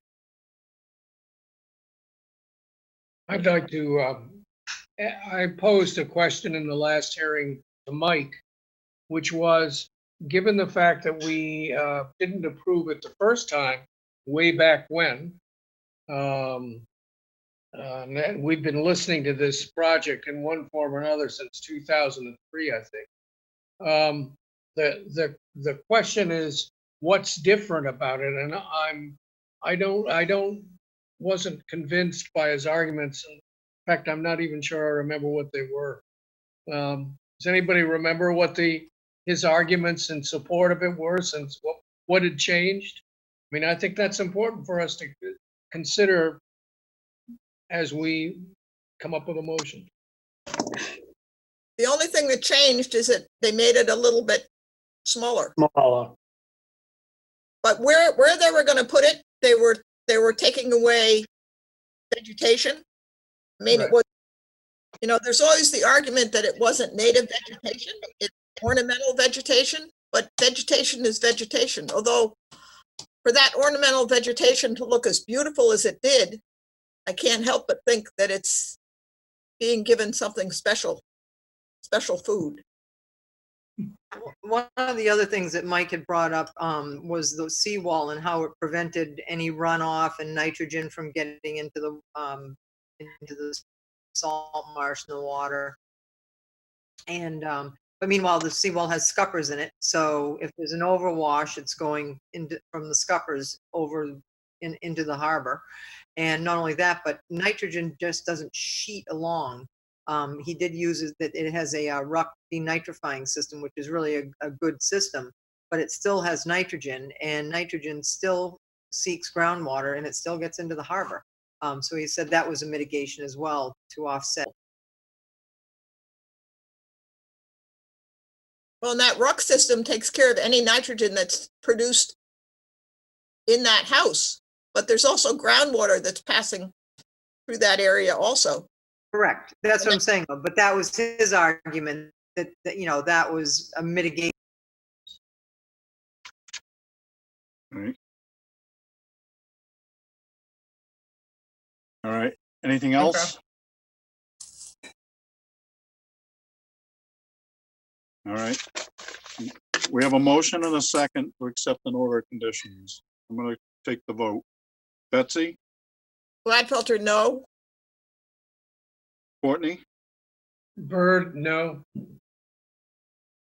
Matthews, no. Kevin? O'Brien, no. Maury?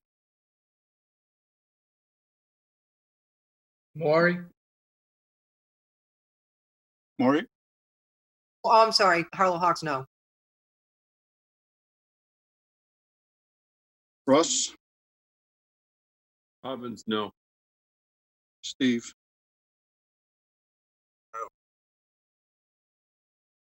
All right. It is unanimous. The order of conditions has been, what's the word, declined?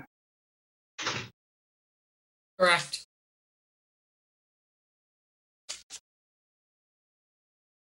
All right, next up for order of conditions, Margaret and Alvitas McYulski Realty Trust, 2019, 9 Darrell Lane, North Falmouth, Mass. And the quorum is everyone but myself. Yeah, but it can't be, it has to be a quorum of 7, and you appointed Mark up earlier. Mark, you're up. So this is that project where they were putting,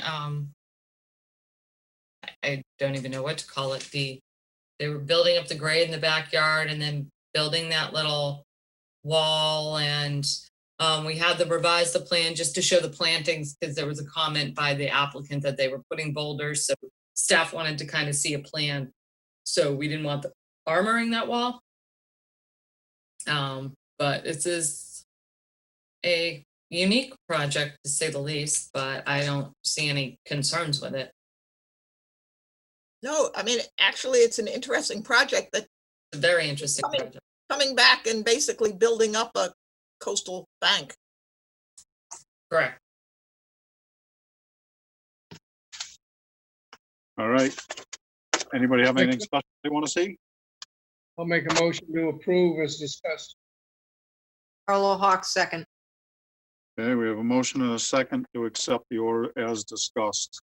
Betsy? Gladfelter, aye. Courtney? Bird, aye.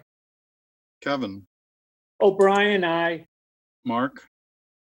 Rooney, aye. Maury? Harlow Hawks, aye. Pat? Pat, you're not on it, I'm sorry. I was, Peter? I didn't think I was on this.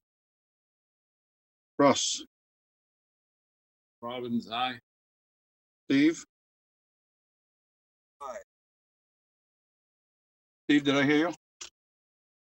Aye. Thank you. All right, it is unanimous. The order of conditions has been accepted. Reminder, there's no meeting next week. Oh, Yeah. All right, one more motion and second. Bird will move to adjourn. Gladfelter, second. All right, We have a motion and a second to adjourn, as disheartening as that is. Betsy, I know, I hate to say this, but Gladfelter, I. Courtney, Reluctantly, Bird, aye. Matthews, aye. Kevin? Not so reluctantly, aye. Mark? Also not so reluctantly, I haven't had dinner yet. Aye. Maury? Maury, we I'm have a little to hot. Pat? Harris, aye. Peter? Walsh, aye. Russ? Robbins, aye. Steve? Aye. It is unanimous. We are adjourned. Good night, everyone. Good night, Thank you. guys. Good night.